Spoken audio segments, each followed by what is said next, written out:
लगभग 100 साल पहले अचानक मॉन्स्टर्स धरती पर आ गए। उनके पागलपन वाले अटैक से कई सिटीज तबाह हो गईं। जो इंसान बचे थे वो कुछ सर्वाइविंग फोर्ट्रेसेस में भागकर छुप गए। उनमें से एक था फोर्ट्रेस नंबर 54। लोगों को बार बार याद दिलाया गया कि फोर्ट्रेस से बाहर मत निकलना और अंदर बने 9 मिस्टीरियस अबिसेस के पास बिल्कुल मत जाना, क्योंकि अगर कोई गिरा तो वो अंडरग्राउंड बीस्ट लेयर्स तक जा सकता था। इसी बीच एक सिल्वर हेयर्ड लड़की जिसके कपड़े फटे हुए थे, कुछ बैड गाइज ने कॉर्नर कर लिया। उनमें से एक ने उसे बोला कि तेरे जैसे लो बॉर्न को तो शुक्र करना चाहिए कि तुझे सेम एकेडमी में पढ़ने का मौका मिला, वो भी हमारे नोबल भाई काय की मेहरबानी से। काय ने उसे दो चॉइसेस दी, या तो उसे एंजॉय करने दे या फिर खुद अबिस में कूद जा। लड़की ने उसे पागल कहा, जो क्लासमेट्स को मारता है और गवाहों को चुप कराता है। उसने कसम खाई कि वो कभी उसे टच नहीं करेगा। काय को समझ आ गया कि ये लड़की, जिसका नाम लिन लिंग था, उसके बारे में कुछ जानती है। फिर भी उसे भरोसा था कि वो उससे शादी कर ही लेगी, क्योंकि उसने उसके भाई को ऑलरेडी जेल में डलवा दिया था और अब उसके पास कोई चॉइस नहीं थी। काय ने उसे समझाया कि गुड गर्ल बनो, मुझे एंजॉय करने दो, वरना अबिस में गिरा दूंगा। लड़की पीछे हटी और ऑलमोस्ट गिर ही पड़ी। ये देख वो डर गई। नीचे पत्थर गिरे और बहुत गहराई तक गए। तभी एक आवाज आई जिसने सबको नर्वस कर दिया। क्लिफ के किनारे से एक हाथ ऊपर आया। वो एक मॉन्स्टर था। उसका नाम था बोन फेस्ड बीस्ट। ये इतना डेंजरस था कि अवेकेंड वॉरियर्स को भी मार सकता था। काय डर के मारे उस औरत के पीछे छुप गया। उसने उसे बीस्ट की तरफ धक्का देकर कहा कि इसे खा ले, टेस्ट बेहतर होगा। लेकिन बीस्ट उसकी तरफ बढ़ा और एक ही पंच में काय का सिर उड़ा दिया। बाकी के लोग जान बचाने के लिए भागे और फोन से मॉन्स्टर की रिपोर्ट दी, लेकिन कोई फायदा नहीं हुआ। बीस्ट ने एक आदमी को कुचल डाला और दूसरे को पकड़कर दो टुकड़े कर दिए। ये सब देखकर लड़की के पैर कांप गए। मॉन्स्टर उसकी तरफ आया। उसे लगा अब उसका एंड है। उसने सोचा कि मॉन्स्टर के हाथों मरना इंसानी बुराई झेलने से बेहतर है, लेकिन सरप्राइजिंगली मॉन्स्टर ने उसे इग्नोर किया। वो बस उछलकर दूसरी साइड की बिल्डिंग पर लैंडिंग कर गया। उसी वक्त एक आदमी फ्यूरियस था, क्योंकि उसका बेटा स्कूल में मारा गया था। वो स्कूल की सिक्योरिटी पर सवाल उठा रहा था। वही आदमी उस स्कूल का प्रिंसिपल भी था। एक औरत और एक आदमी उसके सामने झुके खड़े होकर समझा रहे थे कि अंडरग्राउंड मॉनिटर्स ने कोई मॉन्स्टर डिटेक्ट नहीं किया। उनका अंदाजा था कि बोन फेस बाहर से चुपके से अंदर आया होगा। प्रिंसिपल को उनकी बातें बकवास लगीं, क्योंकि बोन फेस्ड बीस्ट्स की बुद्धि तो चिड़ियों से भी कम होती है। उसे लगा कि ये लोग बस जिम्मेदारी से बचना चाह रहे हैं। उसने कहा कि चाहे मॉन्स्टर ने मारा हो या इंसान ने, उसे अपने बेटे का बदला चाहिए। उसने ऑर्डर दिया कि उस बोन फेस्ड बीस्ट को ढूंढो और मार डालो। उधर बोन फेस छतों से छतों पर कूदता हुआ जा रहा था। वो एक जगह पहुंचा जहां पहाड़ पर बड़े बड़े मॉन्स्टर फेसेस खुदे हुए थे, बिल्कुल माउंट रशमोर की तरह। बस वहां इंसानों की जगह मॉन्स्टर के चेहरे थे। वहां एक सिल्वर हेयर्ड लड़का दो बोन फेसेस के साथ खड़ा था। मॉन्स्टर ने आकर अपने मास्टर को रिपोर्ट दी कि वो वापस आ गया है। सिल्वर हेयर्ड लड़के का नाम था लिन युएन। उसने इस मॉन्स्टर को नंबर 1 कहा और उसे वापस बीस्ट स्पेस में जाने का ऑर्डर दिया। यही लड़का हमारा मेन प्रोटैगनिस्ट है। एमसी ने नंबर 2 को भी रेस्ट करने को बोला। दोनों कार्ड्स बनकर उसके हाथ में चले गए। यूएन काय का विक्टिम था। काय को मौत के घाट उतारना उसका बदला था। काय कभी सोच भी नहीं सकता था कि उसे मारने वाला मॉन्स्टर यूएन का पेट होगा। इस दुनिया में जहां मॉन्स्टर्स हर जगह हैं और इंसान अपनी एबिलिटीज से सरवाइव करने की कोशिश कर रहे हैं, यूएन का सबसे बड़ा ट्रम्प कार्ड है उसका मॉन्स्टर कैप्चर सिस्टम। जहां लोग मॉन्स्टर्स से भागते हैं, वहीं वो उन्हें कैप्चर करता है। उसने नंबर 3 को बोला कि उसे वापस प्रिजन ले चले। यूएन उसके कंधे पर बैठ गया और वो रूफ से रूफ पर कूदता हुआ प्रिजन की तरफ गया। ये B class bone faced beast अब तक का सबसे पावरफुल मॉन्स्टर था जो उसने पकड़ा था, और उसके पास ऐसे 3 थे। ये बीस्ट्स ना सिर्फ एबिलिटी यूजर्स को मार सकते हैं, बल्कि बिगिनर अवेकेंड वॉरियर्स को भी क्रश कर सकते हैं। लेकिन इस डूम्सडे वर्ल्ड में युआन जानता था कि यह भी इनफ नहीं है। प्रिजन पहुंचकर उसने बोन फेस को वापस कार्ड में बदल दिया। इस समय उसकी सबसे बड़ी प्राथमिकता थी लीगल तरीके से प्रिजन से बाहर निकलना। उसने एक और कार्ड रिलीज किया। उस कार्ड से एक सेक्सी फीमेल मॉन्स्टर बाहर आई, जिसके 6 आइज थे, क्रीपी मुंह और पीठ से कई लिम्स निकले हुए थे। कुछ दिन बाद रॉयल मंशन में एक रेड हेयर लड़की ने लिंग को रोकने की कोशिश की, लेकिन लिंग के पास कोई ऑप्शन नहीं था, क्योंकि उसका भाई जेल में था। एंगेजमेंट एक्सेप्ट करने पर ही काई उसे रिलीज करता। रेड हेयर्ड लड़की का नाम था रेन यूले। वो दुखी थी कि यही अकेला रास्ता बचा था।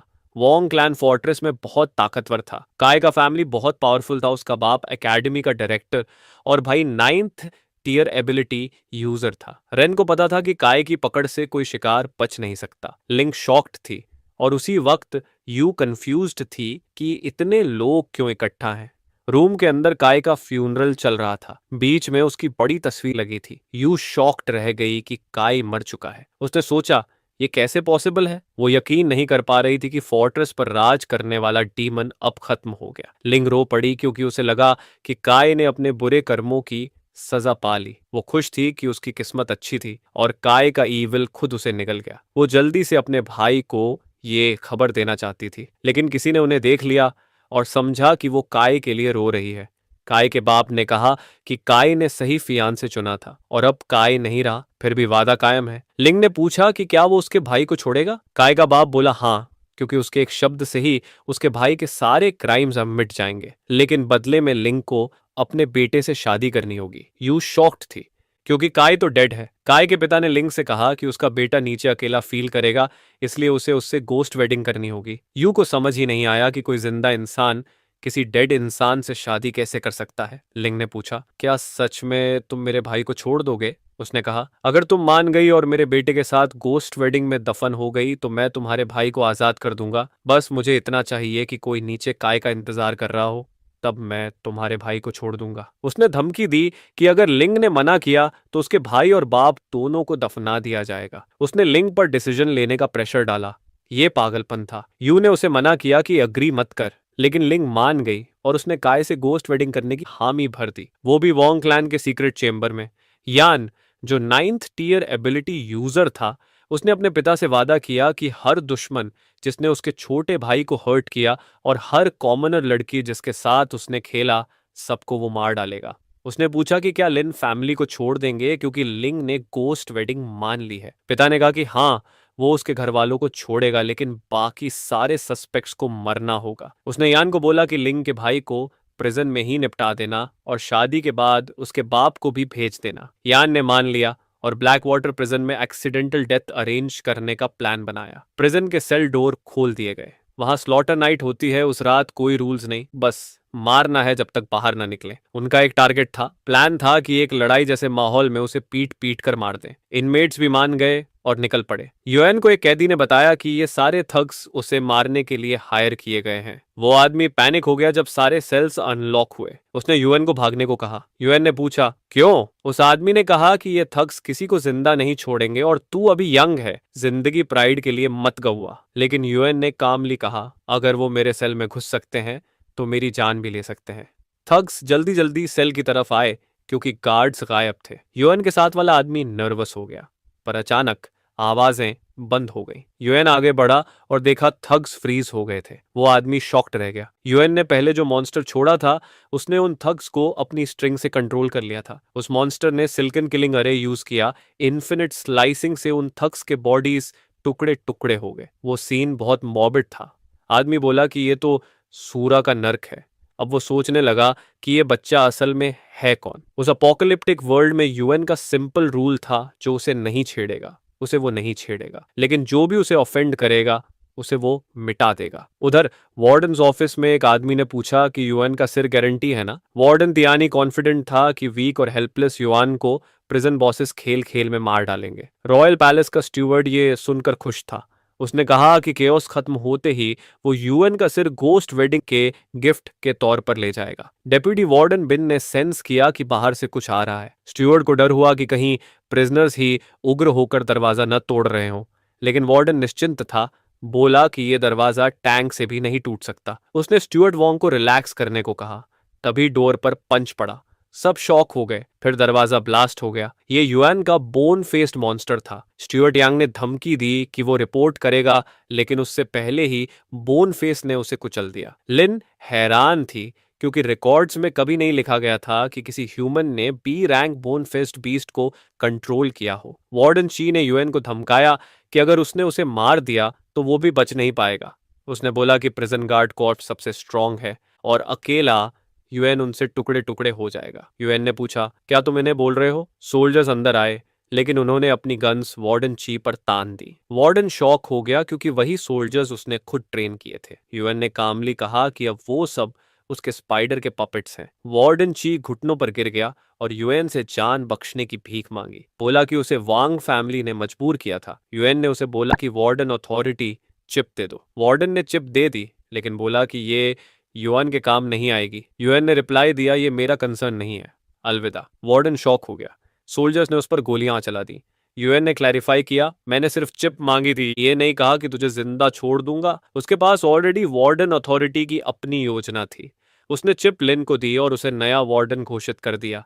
लिन को विश्वास नहीं हुआ कि उसे मरना नहीं पड़ा।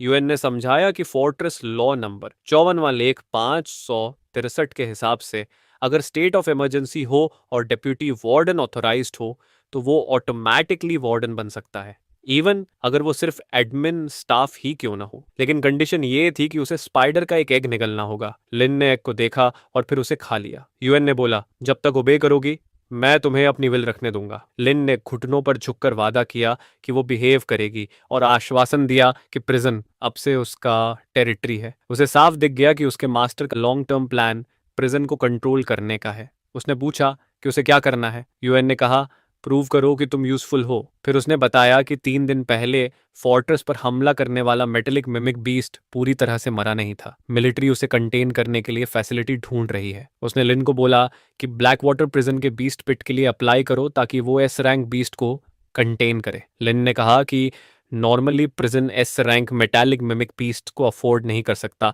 लेकिन उसने यूएन का इरादा समझ लिया और बोली कि वो ये काम करेगी और उनका पहला एस रैंक मॉन्स्टर सिक्योर करेगी। ये सेटल होने के बाद यूएन ने उसे ऑर्डर दिया कि वो उसकी प्रिजन से निकलने की तैयारी करे और जब एस रैंक मॉन्स्टर पहुंचे तो उसे इन्फॉर्म करे। उसने युआन से कहा कि जब वो प्रिजन से जिंदा बाहर निकलेगा तो वांग फैमिली की फोर्सेस और वो 9th ग्रेड एबिलिटी यूजर तुरंत उस पर हमला करेंगे। मतलब अगर वो प्रिजन के अंदर ही छुपा रहे तो ज्यादा सेफ रहेगा। यूएन ने जवाब दिया, छुपने से कुछ नहीं होगा, मैं तो पहले वार करना पसंद करता हूँ। कुछ दिनों बाद थंडर एबिलिटी ट्रेनिंग हॉल में यूएन पहुंचा। जैसे ही वो अंदर गया, लोग गॉसिप करने लगे। उन्होंने कहा, अरे ये तो जेल से निकलते ही सीधे तोजो आ गया। क्या ऐसे नहीं पता कि आज उसकी सिस्टर की गॉस्ट वेडिंग है? घर जाने की बजाय यहाँ छुप रहा है, बिल्कुल कावर्ड की तरह। एक आदमी ने अंदाजा लगाया कि शायद वो हेडमास्टर से हेल्प मांगने आया है, लेकिन सबको पता था कि हेडमास्टर किसी नोबल को नाराज करने के लिए एक ऑर्डिनरी मेंबर की मदद नहीं करेगा। दूसरे ने कहा कि शायद युआन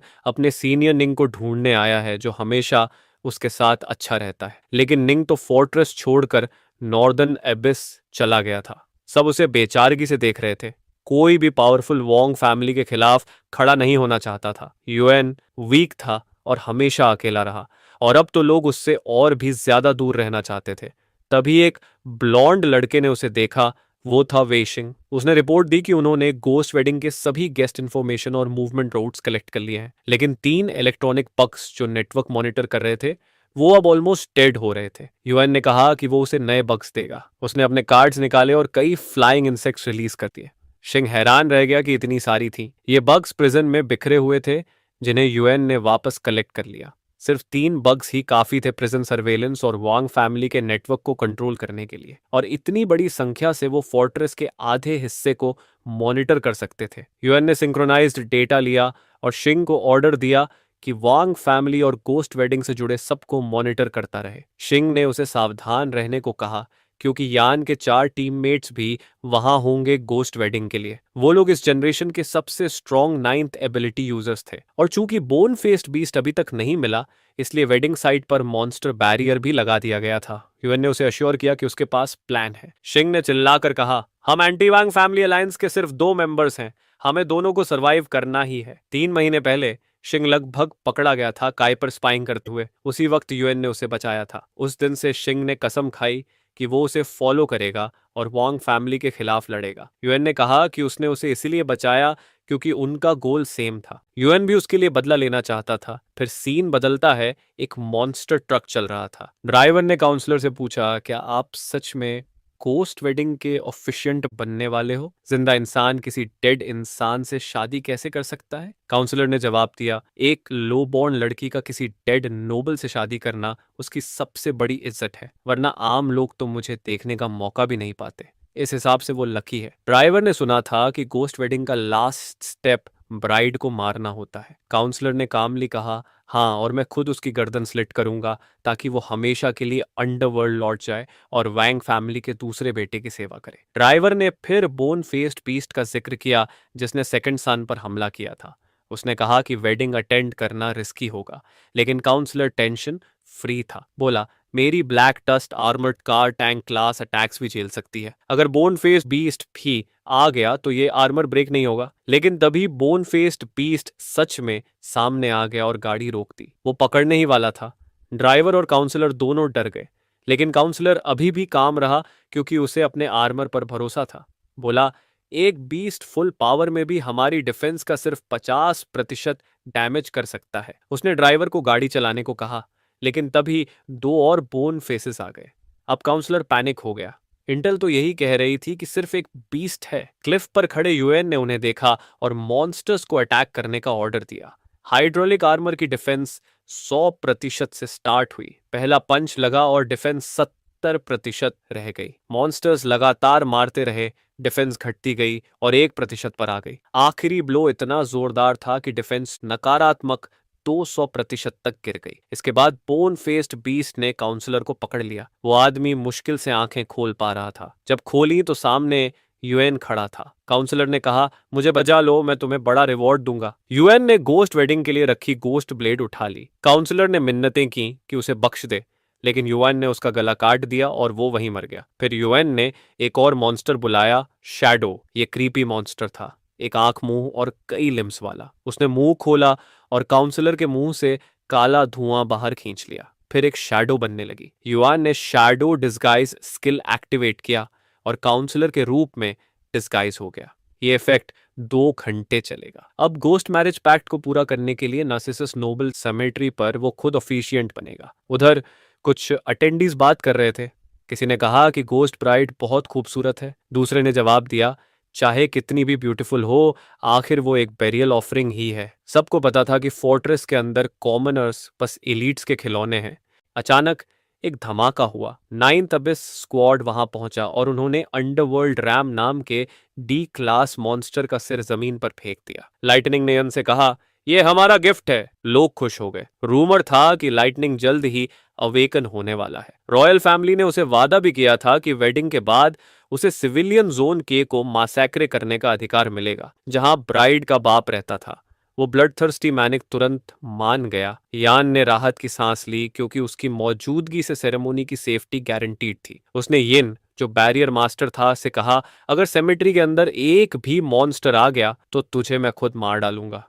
यिन ने एश्योरेंस दिया, एस रैंक से नीचे का कोई भी मॉन्स्टर मेरे बैरियर में मूव ही नहीं कर सकता। लेकिन अचानक उसे कुछ डिटेक्ट हुआ। वो उसे हैंडल करने चला गया। यू साइकिक ट्रैकिंग में एक्सपर्ट था, इसलिए सबको भरोसा था कि वो जल्दी ही मॉन्स्टर के कंट्रोलर तक पहुंच जाएगा। येन कॉन्फिडेंट था कि मैजिक दुश्मन अब गया। तभी एक बग जैप हुआ। ऑब्जर्वर यू को लगा कि उसने बड़ी मछली पकड़ ली। उसने बग उठाया और साइकिक ट्रैकिंग की, जिससे वो शिंग तक पहुंच गया। उसका प्लान था कि उसके मेमोरी तक पहुंचकर असली मास्टरमाइंड को ढूंढ ले। लेकिन अचानक पूरी दुनिया अंधेरी हो गई। उसे समझ आया कि ये साइकिक पोल्यूशन है। उसने सोचा था कि वीक कंट्रोलर बैकलैश नहीं दे सकता, लेकिन तभी उसका सिर झुक गया और वो मर गया। एन ने डी क्लास मॉन्स्टर की सोल हाउल टेक्निक से उसे खत्म कर दिया। जैसा यूएन ने ट्रैप सोचा था, वैसा ही ऑब्जर्वर फंस गया। अब यूएन का डिस्गाइज डिटेक्ट नहीं हो पाएगा। कुछ मिनट बाद काउंसलर पहुंचा। आते ही उसने कंप्लेंट शुरू कर दी। किसी गेस्ट को ऐसे ट्रीट करते हो? यान के बाप को खुद आकर मिलना चाहिए था। किसी बच्चे को क्यों भेजा? यान ने माफी मांगी और बोला कि उसके पिता बैंकेट में बिजी हैं। उसने उम्मीद की कि काउंसलर समझ जाएगा, फिर उसे एस्कॉर्ट किया। काउंसलर ने डिमांड की कि वो तुरंत ब्राइड को देखना चाहता है। ऑडियंस ने देखा कि वो गुस्से में आया है। सबको लगा शायद सेमेट्री फॉयर में रॉयल फैमिली ने उसे ऑफेंड कर दिया। लाइटनिंग टेंशन में था कि उनका स्काउट अब तक लौटा नहीं। उसके एक साथी ने कहा कि कोई इंटेल नहीं मिली। अब उन्हें शक हुआ कि कुछ गड़बड़ है। लाइटनिंग ने तुरंत उन्हें ढूंढने का ऑर्डर दिया। सबॉर्डिनेट बाहर निकला ही था कि काउंसलर ने उसे देख लिया और बुला लिया। ये आदमी था फ्रीजर हैन। वो कंफ्यूज था कि काउंसलर उसे क्यों बुला रहा है। काउंसलर ने उसे बुलाकर इंटिमिडेट किया और पूछा कि जब वो निकलने की प्लानिंग कर रहा था तो उसकी सेफ्टी की गारंटी कौन देगा, खासकर जब वहां नॉवेंट ईयर बस्टर्ड्स सबसे पावरफुल थे, उसने डिक्लेयर कर दिया कि उसकी परमिशन के बिना कोई बाहर नहीं जाएगा। फ्रीजर हान ने जवाब दिया कि ये उनके टीममेट की सेफ्टी का मामला है। येन ने सपोर्ट किया और बोला कि चाहे काउंसलर नोबल हो, उनकी स्क्वाड इंडिपेंडेंटली ऑपरेट करती है और उसके पास इंटरफियर करने का कोई हक नहीं। ये सुनकर काउंसलर ऑफेंड हो गया और बोला, अगर तुम लोग अवेकेंड होते तो ठीक था, लेकिन तुम नहीं हो। अब तुम्हारे एबिस पास अगले 3 महीने फ्रीज रहेंगे, एक्सप्लोरेशन फंड्स भी सस्पेंड होंगे और गोवीटी कंस्ट्रक्शन की वजह से तुम्हारे फैमिलीज को ऑफिशियल शेल्टर्स से निकालकर स्लम जोन्स में शिफ्ट किया जाएगा। ये सुनकर सब डर गए। ऑडियंस भी क्यूरियस थी कि हो क्या रहा है। सबको साफ समझ आ गया कि काउंसलर अपनी पावर्स का इस्तेमाल करके 9वीं लेवल एबिलिटी यूजर्स को दबा रहा है। रूमर्स सच थे, वो सिर्फ अपने फायदे के लिए कुछ भी करता है। लाइटनिंग ने यह सुना और कहा, ठीक है, समझ गए। उसका चेहरा डार्क हो गया जब उसने मान लिया कि अब वो उसकी प्रोटेक्शन करेंगे, अपनी जान देकर भी। ऑडियंस गॉसिप करने लगी।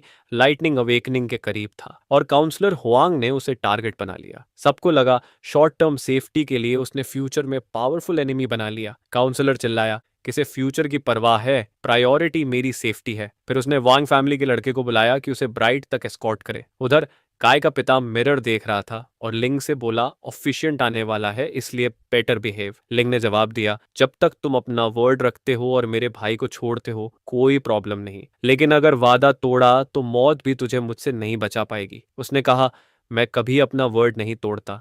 वेडिंग खत्म होते ही तुम्हारा भाई आजाद होगा। अभी मेरा बटलर उसे प्रिजन से ले आएगा। काउंसलर अचानक अंदर आया और लिंग से बोला, तुम बहुत वरी करती हो, प्रिंसिपल जरूर तुम्हारा ख्याल रखेगा और अगर उसने अपना वर्ड तोड़ा तो वो अपनी कब्र में भी चैन से नहीं सो पाएगा। प्रिंसिपल ने कहा, यह सच है। लिंग ने ऑफिशिएटिंग काउंसलर से रिक्वेस्ट की कि वो उसके भाई की सेफ रिलीज ओवरसी करे। काउंसलर ने बोला, कोई प्रॉब्लम नहीं, ऑफिशिएंट होने के नाते मैं प्रॉमिस करता हूं कि अगर तुम्हारा भाई रिलीज नहीं हुआ तो मैं पूरी वांग फैमिली को सीधे हेल भेज दूंगा। उसने प्रिंसिपल वांग से पूछा, क्या तुम ये वादा कर सकते हो? प्रिंसिपल वांग का चेहरा पीला पड़ गया, लेकिन फिर भी उसने हाँ कहा।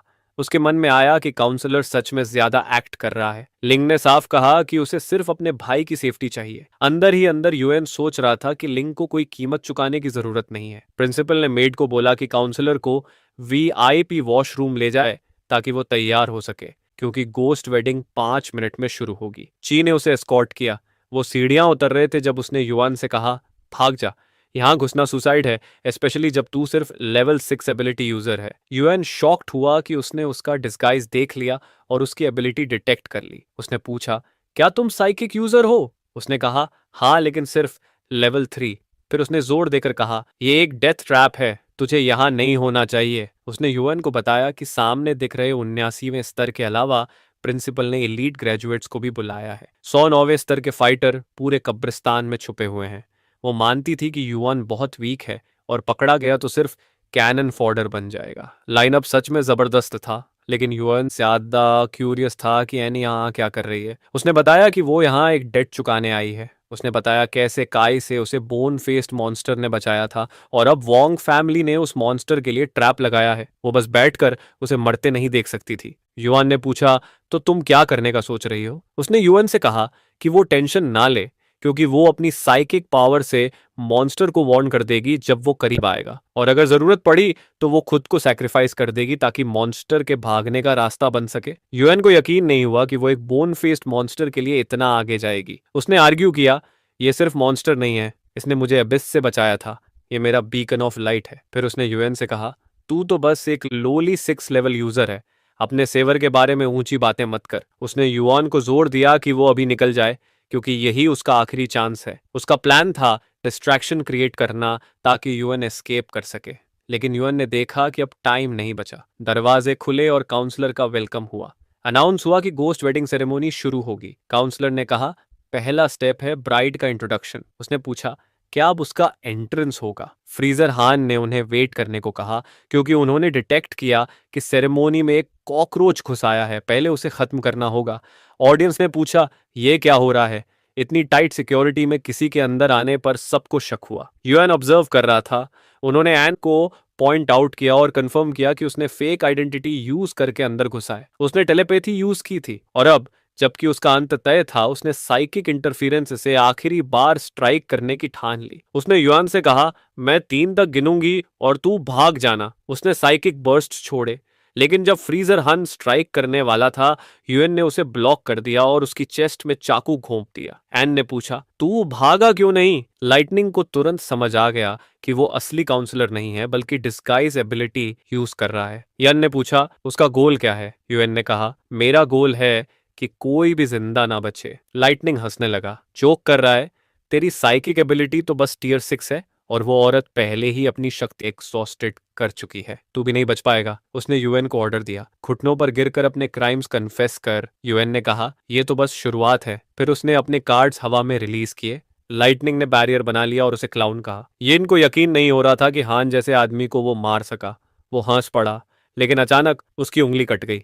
यान ने सबको वार्न किया कि कार्ड पीछे से अटैक कर रहा है, लेकिन तब तक देर हो चुकी थी, इनका सिर कट चुका था। वो देखकर शॉक हुए कि वो कार्ड सुपरसोनिक स्पीड से अटैक कर रहा था। एन ने पूछा, तेरी साइकिक पावर अचानक पीक टियर 9 तक कैसे स्पाइक हो गई? यूएन ने बताया कि बैरियर के अंदर वो मॉन्स्टर्स समन नहीं कर सकता, लेकिन उनके कार्ड्स इक्विप कर सकता है। इसी से उसकी साइकिक कंट्रोल टियर 6 से इंस्टेंट पीक टियर 9 पहुंच गई। लाइटनिंग ने कहा, कंट्रोल टाइप यूजर्स कागज जितने फ्रैजाइल होते हैं, चाहे तू चीट करके टियर 9 तक पहुंचा भी ले, मैं तुझे एक फ्लिक में डस्ट में बदल दूंगा। ये भी तेरे लिए काइंडनेस है कि मरने से पहले तू थंडर गॉड का रात देख पाएगा। एन ने माफी मांगी, अब मेरे पास एनर्जी नहीं बची इंटरफियरेंस करने की, मैं तुझे एस्केप नहीं करा पाऊंगी। वो भी दूसरों के साथ जैप्ड हो गई। लाइटनिंग ने इलेक्ट्रोमैग्नेटिक थंडर फील्ड यूज किया। यूएन ने पूछा, क्या ये लेजेंडरी थंडर प्रेशर फिस्ट है? लाइटनिंग ने रिप्लाई दिया, हाँ, और अब तुझे डिवाइन पनिशमेंट फेस करना होगा। अचानक एक बड़ा मस्कुलर शैडो फॉर्म हुआ। लाइटिंग अननोय हो गया और बोला, फिर से साइकिक इल्यूजन, मैं अपने अल्ट्रा थंडर प्रेशर फिस्ट से सब तोड़ दूंगा। लेकिन डस्ट हटते ही उसने देखा सामने एक बड़ा मॉन्स्टर खड़ा था और उस पर एक खरोंच भी नहीं थी। उसने शॉक होकर पूछा, अफकेनर लेवल का मॉन्स्टर यहाँ कैसे? यूएन ने उसे इडियट कहा और बताया, तूने बैरियर मास्टर को खुद मार दिया तो नेचुरली बैरियर भी चला गया। मॉन्स्टर ने लाइटनिंग को अपने हाथ में जकड़ लिया। लाइटनिंग पैनिक हो गया। यूएन ने कहा, बस एक मक्खी मार रहा हूं। मॉन्स्टर ने हाथ बंद किया और खून चारों तरफ फूट पड़ा। हॉल में ब्लड रेन होने लगी। यान स्टन्ड रह गया। फिर उसे समझ आया, उसके भाई को मारने वाला इंसान उसके सामने खड़ा है। उसने यूएन से पूछा, तू आखिर चाहता क्या है? यूएन ने एन को उठाया और बाहर ले जाते हुए रिप्लाई दिया, मैं यहाँ गोस्ट वेडिंग करने आया हूँ और प्लान है पूरी वांग फैमिली को नीचे भेजने का, ताकि सब रियूनियन कर सकें। तभी सीन में कोई और आया। प्रिंसिपल वांग वो पहले से युआन का इंतजार कर रहा था। युआन ने पूछा, इतना ईजर है अपने बेटे का बदला लेने को? वांग गुस्से से बोला, अगर मैं बदला नहीं लूं तो बाप कहलाने लायक नहीं हूं। मैं अपने फैमिली के लिए जस्टिस रिक्लेम करूंगा। यूएन ने पूछा, तेरे बेटे ने जिन लोगों को मारा उनका क्या? ऊपर से उसने गोस्ट वेडिंग भी इनिशिएट किया। प्रिंसिपल वांग ने एरोगेंट होकर रिप्लाई दिया, फोर्ट्रेस में कॉमनर्स की जान चींटियों से भी सस्ती है और कोई चींटी कुचलने पर जिम्मेदारी नहीं लेता। लिन फैमिली की बेटी को मेरे बेटे के साथ दफन करना, उनकी फैमिली पर मेरी दया है। उसने यूएन से कहा, तू यहां से निकल नहीं पाएगा, एक्सटर्मिनेशन शुरू करो। यान ने एक्सटर्मिनेशन स्क्वाड बुलाया। रेडियंस एकेडमी के हर जनरेशन के एलीट स्टूडेंट काउंसिल मेंबर्स सबने युआन को घेर लिया और जोर शोर से अटैक करने दौड़े। लेकिन यही तो युआन चाहता था। वो चाहता ही नहीं था कि कोई जिंदा बचे। उसने रीजन दिया, सच्ची शादी वो होती है जिसमें सबको अंडरवर्ल्ड भेजा जाए। उसने एक ब्लैक एंड व्हाइट वूचोंग बीस्ट समन किया, ग्रेड 0, और अभी इवॉल्व भी नहीं हुआ था। वो मॉन्स्टर्स को ये अजीब सा इंस्ट्रूमेंट बचा रहे थे। यान सरप्राइज्ड था, ये क्या है? मॉन्स्टर्स ने अपनी स्किल एक्टिवेट की। बिल्डिंग के बाहर ब्राइट पर्पल लाइट फैली और एक्सटर्मिनेशन स्क्वाड के लोगों की सोल्स उनके बॉडीज से निकल गई।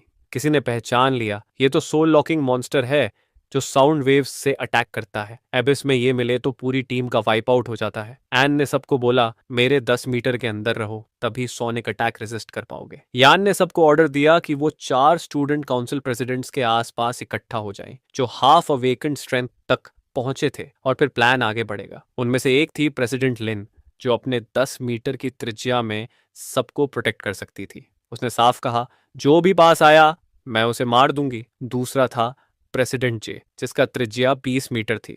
उसने कड़क अंदाज में बोला, मैं वीक लोगों को प्रोटेक्ट नहीं करता। तीसरा था प्रेसिडेंट ट्विलाइट, जिसकी प्रोटेक्शन रेंज 30 मीटर थी। और आखिरी था प्रेसिडेंट मो, जिसकी रेंज पूरी 500 मीटर थी। एमओ ने कहा, ये soul locking beast sonic attack करता है, लेकिन इसकी फिजिकल डिफेंस बहुत वीक है। मैंने इसके वीक पॉइंट्स पहले ही लॉक कर लिए हैं। सबने उसकी बात मान ली। अचानक बर्फ गिरने लगी, लेकिन करीब से देखने पर वो पेपर कॉपर कॉइन्स थे कोस्ट वेडिंग के लिए, और उनमें जहर था। एक आदमी इंस्टेंटली जहर से खून उगलने लगा। कई लोग ऐसे ही गिरे। ऐसा लग रहा था जैसे पॉइजन उनके बॉडी को अंदर से काट रहा हो। यिन ने आइडेंटिफाई किया कि ये स्पोर्स हैं जो यिन कॉर्प्स मदर वाइन आम के मॉन्स्टर से निकले हैं। ये एक बड़ा गोल मॉन्स्टर था, टेंटिकल्स के साथ। वो सेमेट्री के क्रॉस पर दिखाई दिया। युआन ने कहा, गोस्ट वेडिंग में हर चीज को इसके साथ दफन होना चाहिए। प्रेसिडेंट मो ने बताया कि यिन कॉर्प्स मदर वाइन सिर्फ एक ग्रेड ई मॉन्स्टर है, लेकिन अगर इसकी जड़ें ग्रेव्स तक पहुंच जाए तो ये कॉर्प्सेस को नरिशमेंट बनाकर तेजी से इवॉल्व कर सकता है। सेमेट्री में नोबल्स और पावरफुल फिगर्स की रिमेन्स भरी हैं, तो ये मॉन्स्टर इवॉल्व होकर ग्रेड सी तक पहुंच चुका है, और अगर ऐसे ही इवॉल्व करता रहा तो कोई भी सरवाइव नहीं करेगा। लेकिन मो कॉन्फिडेंट था, ये मर्डरर अनलकी है कि मुझसे टकरा गया, इसकी कोई भी योजना सफल नहीं होगी। उसने ऑर्डर दिया कि सब स्पोर्ट्स से बच नहीं सकते, तो बाकी लोग कवर ढूंढने की बजाय 4 प्रेसिडेंट्स उसके साथ फुल स्पीड पर अटैक करें। वो श्योर था कि अगर एवोल्यूशन पूरा होने से पहले उसे हरा दें तो जीत उनकी होगी। प्रेसिडेंट्स ने हामी भरी, अपने बॉडी को ऑरा से कवर किया और उड़कर उस पर चढ़ाई कर दी। लेकिन अटैक की इंटेंसिटी ब्लिजर्ड जैसी थी, जिससे प्रेसिडेंट लिन ने कहा, हम आगे नहीं बढ़ सकते। मो ने जवाब दिया, कोई बड़ी बात नहीं, फॉर्मेशन फॉलो करो, आसानी से ब्रेक कर लेंगे। हॉल के अंदर यान एनिमी की टैक्टिक ऑब्जर्व कर रहा था, कॉर्प्स वाइन स्पोर्स यूज करके 100 मैन कॉर्प्स को टीम अप होने से रोकना। उसने डाउट किया कि क्या चारों ग्रेट गिल्ड लीडर्स अकेले उसे हरा पाएंगे। उसके पिता ने अश्योर किया, चिंता मत कर, हमारे पास वांग मो है। मैंने उसे स्लम से उठाया था, फोर्ट्रेस के गार्डियन की तरह है। हमने उस पर एंडलेस रिसोर्सेस खर्च की। वो एबिस में अवेकेंड बीस्ट्स को भी 100% जीत रेट से हराता है। वो कुछ भी करेगा जीतने के लिए। लेकिन गिल्ड लीडर्स की हालत देखकर लग रहा था जैसे उनकी लाइफ फोर्स सक हो रही हो। मो ने कहा, मेरी 100% जीत का रीजन ये नहीं है कि मैं हर बैटलफील्ड चेंज 10 मिनट पहले प्रिडिक्ट कर सकता हूं, बल्कि ये भी है कि मैं हर जीत के लिए सब कुछ सैक्रिफाइस करने को रेडी हूं। यान शॉक हो गया जब उसने देखा कि मो ने टेम्पररी अवेकनिंग की और 3 ग्रेट गिल्ड लीडर्स को डिवॉर कर लिया। इसके उलट प्रिंसिपल वोंग खुश था। उसे लगा कि स्लम्स से आया जीनियस एमओ अपने गोल्स तक पहुंचने के लिए कुछ भी कर सकता है। उसने याद किया कि सालों पहले एमओ के भाई ने उसकी अडॉप्शन अपोज की थी, तो मो ने उसे जलाकर मार दिया था। मो ने कहा, मेरी स्पेशल एबिलिटी ने स्पेस से सील कर दी है, अब बोन फेस्ड बीस्ट भी नहीं निकल सकता, और कॉप्स वाइन को इवॉल्व होने में बस 3 मिनट और चाहिए। लेकिन अचानक एक बीम ऑफ लाइट उसकी चेस्ट को पियर्स कर गई। वो शॉक हो गया, सील कैसे टूट गई? फिर देखा कि कॉप्स मदर वाइन इवॉल्व हो चुका है। उसने कहा, इम्पॉसिबल, अभी तो 3 मिनट बाकी थे। यूएन ने जवाब दिया, मैंने मॉन्स्टर को इक्विप किया है प्लस 10% इवोल्यूशन स्पीड के साथ। प्रिंसिपल वांग यकीन नहीं कर पा रहा था कि मो हार गया। वो फ्यूरी हो गया, उसका बेटा गया, अब फॉस्टर सन भी गया। युआन ने समझ लिया कि फॉस्टर सन उसके असली बेटे से भी ज्यादा इंपॉर्टेंट था, क्योंकि उस पर वांग ने अनगिनत रिसोर्सेस खर्च किए थे ताकि वो फोर्ट्रेस का प्रेसिडेंट बने। लेकिन अब उसकी सारी उम्मीदें खत्म हो गई। यूएन ने कहा, तेरे बदले की प्यास ने तुझे अपना ट्रम्प कार्ड जल्दी इस्तेमाल करा दिया। अब वोंग फैमिली का फ्यूचर पूरी तरह खत्म है। प्रिंसिपल वोंग ने पूछा, तू है कौन? हमारी फैमिली ने तेरा क्या बिगाड़ा जो तू हमें डिस्ट्रॉय कर रहा है? कोइंसिडेंटली डिस्गाइज स्किल का टाइम खत्म हुआ और उसकी असली आइडेंटिटी सामने आ गई। प्रिंसिपल वांग शॉक्ड था कि ये यूएन है, जबकि प्रिजन ने कंफर्म किया था कि वो मारा जा चुका है। यूएन ने रिवील किया, डेथ नोटिस मैंने ही लिखा था। उसने याद दिलाया कि वो गोस्ट मैरिज के लिए गिफ्ट लाया है स्टीवर्ड का सिर। टर्न्स आउट स्टीवर्ड प्रिंसिपल वांग का बड़ा भाई था। गुस्से में यान ने युएन पर हमला किया, चाहे जान भी चली जाए, लेकिन युएन ने उसे स्किल स्पेस एनश्राउडमेंट से ब्लॉक कर दिया। प्रिंसिपल वांग का फॉस्टर सन मो अब कॉर्प्स मदर वाइन का गार्ड बन गया। युएन को मो की स्पेशल एबिलिटीज सच में यूजफुल लगी। उसने फैसला किया, अब टाइम है फॉस्टर सन पूरे वोंग फैमिली को आफ्टर लाइफ तक एस्कॉर्ट करे। प्रिंसिपल वांग ने यूएन की सिस्टर को बार्गेन के तौर पर इस्तेमाल करने की कोशिश की, लेकिन यूएन ने मो को ऑर्डर दे दिया, मार डाल। मो ने अपनी एबिलिटी स्पेस शैटर से बैरियर तोड़ दिया और वोंग फैमिली मेंबर्स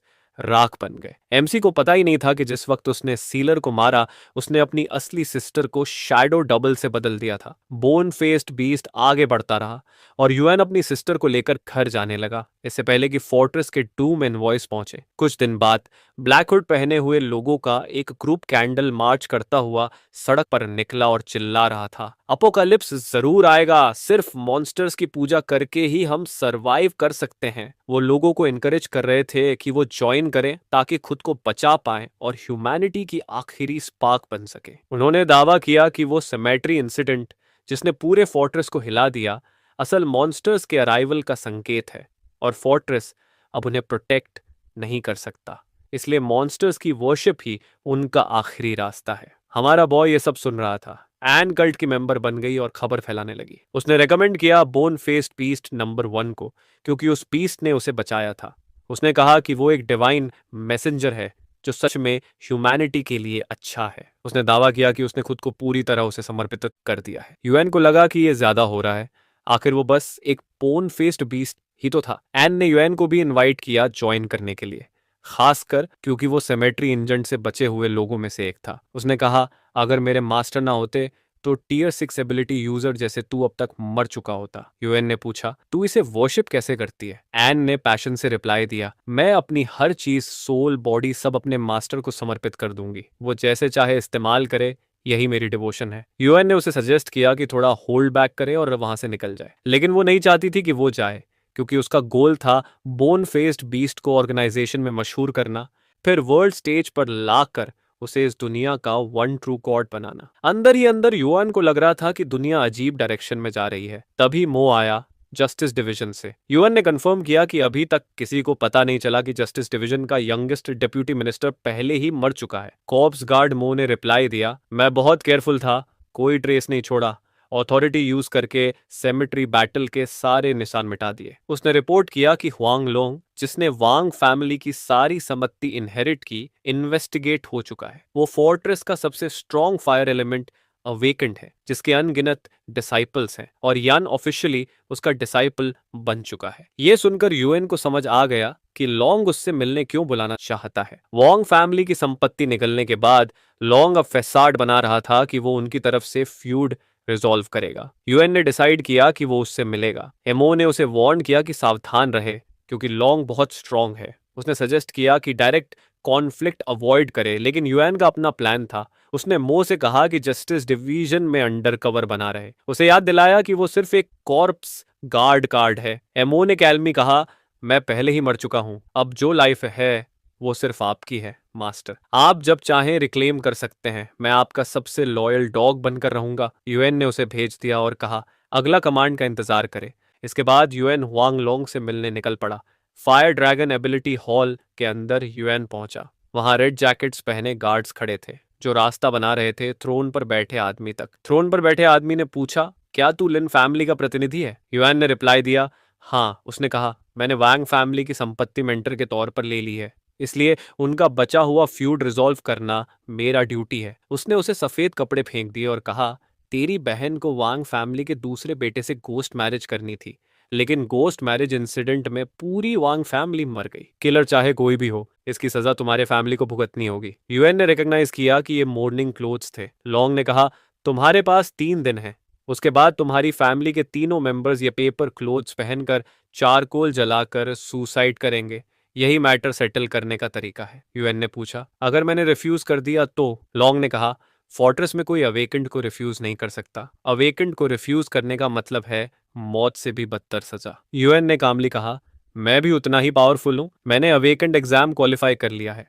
अब टेक्निकली मैं प्री अवेकेंड रजिस्टर्ड हूं। अगर तू एग्जाम से पहले मुझ पर हाथ डालेगा तो legislative body of great awaking exam के खिलाफ जाएगा और फोर्ट्रेस के डुओसम डे एनवॉयस तुझे एग्जीक्यूट कर देंगे, चाहे तू अवेकेंड हो। डिसाइपल्स ये सुनकर शॉक हो गए। उन्हें लगा था कि वो बस एक साधारण स्टूडेंट है। लॉन्ग ने माना, तेरे पास दिमाग है, तूने फोर्ट्रेस के सबसे बड़े अवेकनिंग एग्जाम को शील्ड बना लिया। लेकिन उसने धमकी दी, क्योंकि तू मेरे टर्फ में आया है, मैं तुझे मारकर किसी और पर ब्लेम डाल सकता हूं। यूएन ने उसे फूल कहा और बोला, एक्ट करने से पहले सोच ले। लॉन्ग ट्रिगर हो गया और अपने पावर्स दिखाने लगा। बोला, सारे स्ट्रगल और स्कीम्स बेकार हैं एक ट्रू अवेकेंड के सामने। यूएन अब भी इंसिस्ट कर रहा था, तू मुझे नहीं मार सकता। इससे लॉन्ग और भड़क गया और उसने और ज्यादा फ्लेम्स छोड़ दी। लेकिन डिसाइपल्स कंफ्यूज हो गए क्योंकि टेम्परेचर अचानक गिर गया। साइड में खड़े डिसाइपल्स आइस में जम गए। लॉन्ग ने पहचान लिया ये ग्लेशियर इफेक्ट है। वो इम्प्रेस्ड भी हुआ कि यूएन को एक आइस टाइप अवेकेंड पैकर मिला है। फिर एक ब्लाइंड फोल्डेड औरत आई। उसने यूएन से पूछा, क्या चाहती है मैं इस बूढ़े को मार दूं? उसका नाम था निंग श्वान। लॉन्ग को पता था कि आइस टाइप अवेकेंड फायर को नेचुरली काउंटर करते हैं, लेकिन वो कॉन्फिडेंट था, मैं स्ट्रॉन्गेस्ट फ्लेम हूं, चाहे अपनी सोल ब्लड भी जलानी पड़े, मैं इन्हें राख में बदल दूंगा। यूएन जानता था कि एक दिन फाइट जरूर होगी, लेकिन अब भी उसे अपनी सीनियर निंग की मदद की जरूरत नहीं थी। उसने फिर दोहराया, तू मुझे नहीं मार पाएगा। उसने पॉइंट किया, अगर तू फोर्स से अटैक करेगा जबकि मेरी सीनियर सिस्टर प्रोटेक्ट कर रही है तो तू फेल होगा और डूम्सडे इंटरसेप्टर्स तुझे ग्रैंड ट्रायल डिस्टर्ब करने पर एग्जीक्यूट कर देंगे। यूएन ने सजेस्ट किया कि उनकी फाइट ग्रैंड ट्रायल के बाद ही हो। लॉन्ग हंस पड़ा। उसे मजाक लगा कि यूएन इतना कॉन्फिडेंट है कि वो ट्रायल पास कर लेगा। यूएन ने कामली रिप्लाई दिया, मैं पास करूं या फेल फर्क नहीं पड़ता। जब ट्रायल की प्रोटेक्शन हट जाएगी तू मुझे कभी भी मारने की कोशिश कर सकता है। फिर वो अपनी सीनियर सिस्टर के साथ वहां से चला गया। निंग ने लॉन्ग से कहा, एक्सट्रीम फ्रॉस्ट इफेक्ट 30 सेकंड में खत्म हो जाएगा, लेकिन याद रखना, अगर तूने मेरे जूनियर भाई को ट्रायल से पहले छुआ भी तो चाहे मैं तुझे मार ना पाऊं फिर भी तेरे सारे दीक्षों को स्लॉटर कर दूंगी। बाहर चलते हुए उसने यूएन से कहा, मैं जल्द ही वापस नॉर्दर्न अबिस लौटने वाली हूँ। इस बार मैंने तुझे प्रोटेक्ट किया, लेकिन आखिरकार तुझे खुद फेस करना होगा। कल्टीवेशन में डिले नहीं होना चाहिए। यूएन ने समझा कि वो सही कह रही है। उसे पता था कि निंग उसे प्रोटेक्ट करती है क्योंकि उसमें पोटेंशियल देखती है और उनकी दोस्ती को वैल्यू करती है, लेकिन आखिर में उसे खुद पर ही भरोसा रखना होगा। फिर भी वो क्यूरियस था कि वो इतनी जल्दी एबिस में क्यों लौट रही है जबकि अभी अभी वापस आई थी। उसने वेग जवाब दिया, दुनिया और ज्यादा डेंजरस हो गई है, यहाँ तक कि फोर्ट्रेस नंबर 26 भी रिस्क में है। हमारा फोर्ट्रेस भी अब सेफ नहीं है। उसने एडवाइस दी कि जल्दी स्ट्रांग बने और अवेकन ग्रैंड ट्रायल पास करे। यूएन कॉन्फिडेंट था कि वो कर लेगा। उसने उसे गुड बाय कहा, लेकिन यूएन ने उसे रोका। उसने अपने माथे से पत्ता हटाया। निंग ब्लश कर गई, लेकिन उसने उसे वार्निंग दी, ऐसे अचानक करीब मत आना, नहीं तो मैं इंस्टिंक्टिवली तलवार निकाल लूंगी। और फिर वो चली गई। अंदर ही अंदर यूएन जानता था कि वो अबिस से सिर्फ उसकी रिक्वेस्ट पर लौटी थी। इससे उसे मोटिवेशन मिला कि वो इतना स्ट्रांग बने कि उसे प्रोटेक्ट कर सके। तभी एक ब्लैक शाइनी कार उसके पास रुकी। लिन कार से उतरी और रिपोर्ट किया कि उसने उसकी मांग के मुताबिक सब प्रिपेयर कर लिया है। यूएन खुश हुआ कि उसका जजमेंट सही था। लिन सच में केपेबल थी, मुश्किल काम भी कुछ दिनों में पूरा कर सकती थी। लिन ने कहा, ये मेरा ड्यूटी है कि मैं आपके बर्डन को कम करूं। उसने एडमिट किया कि प्रोसेस में कुछ बम्प्स आए, लेकिन जब उसने केमैन की वाइफ और किड्स को ब्लैक प्रिजन में डाला तब उस आदमी ने कॉन्ट्रैक्ट साइन कर दिया। उसकी रूथलेसनेस और डिसाइसिवनेस देखकर यूएन को लगा कि वार्डन की पोजीशन उस पर परफेक्टली सूट करती है। लिन ने उसे ब्लैक प्रिजन इविट किया ताकि वो पूरे मामले को ओवरसी कर सके। यूएन कार में बैठ गया।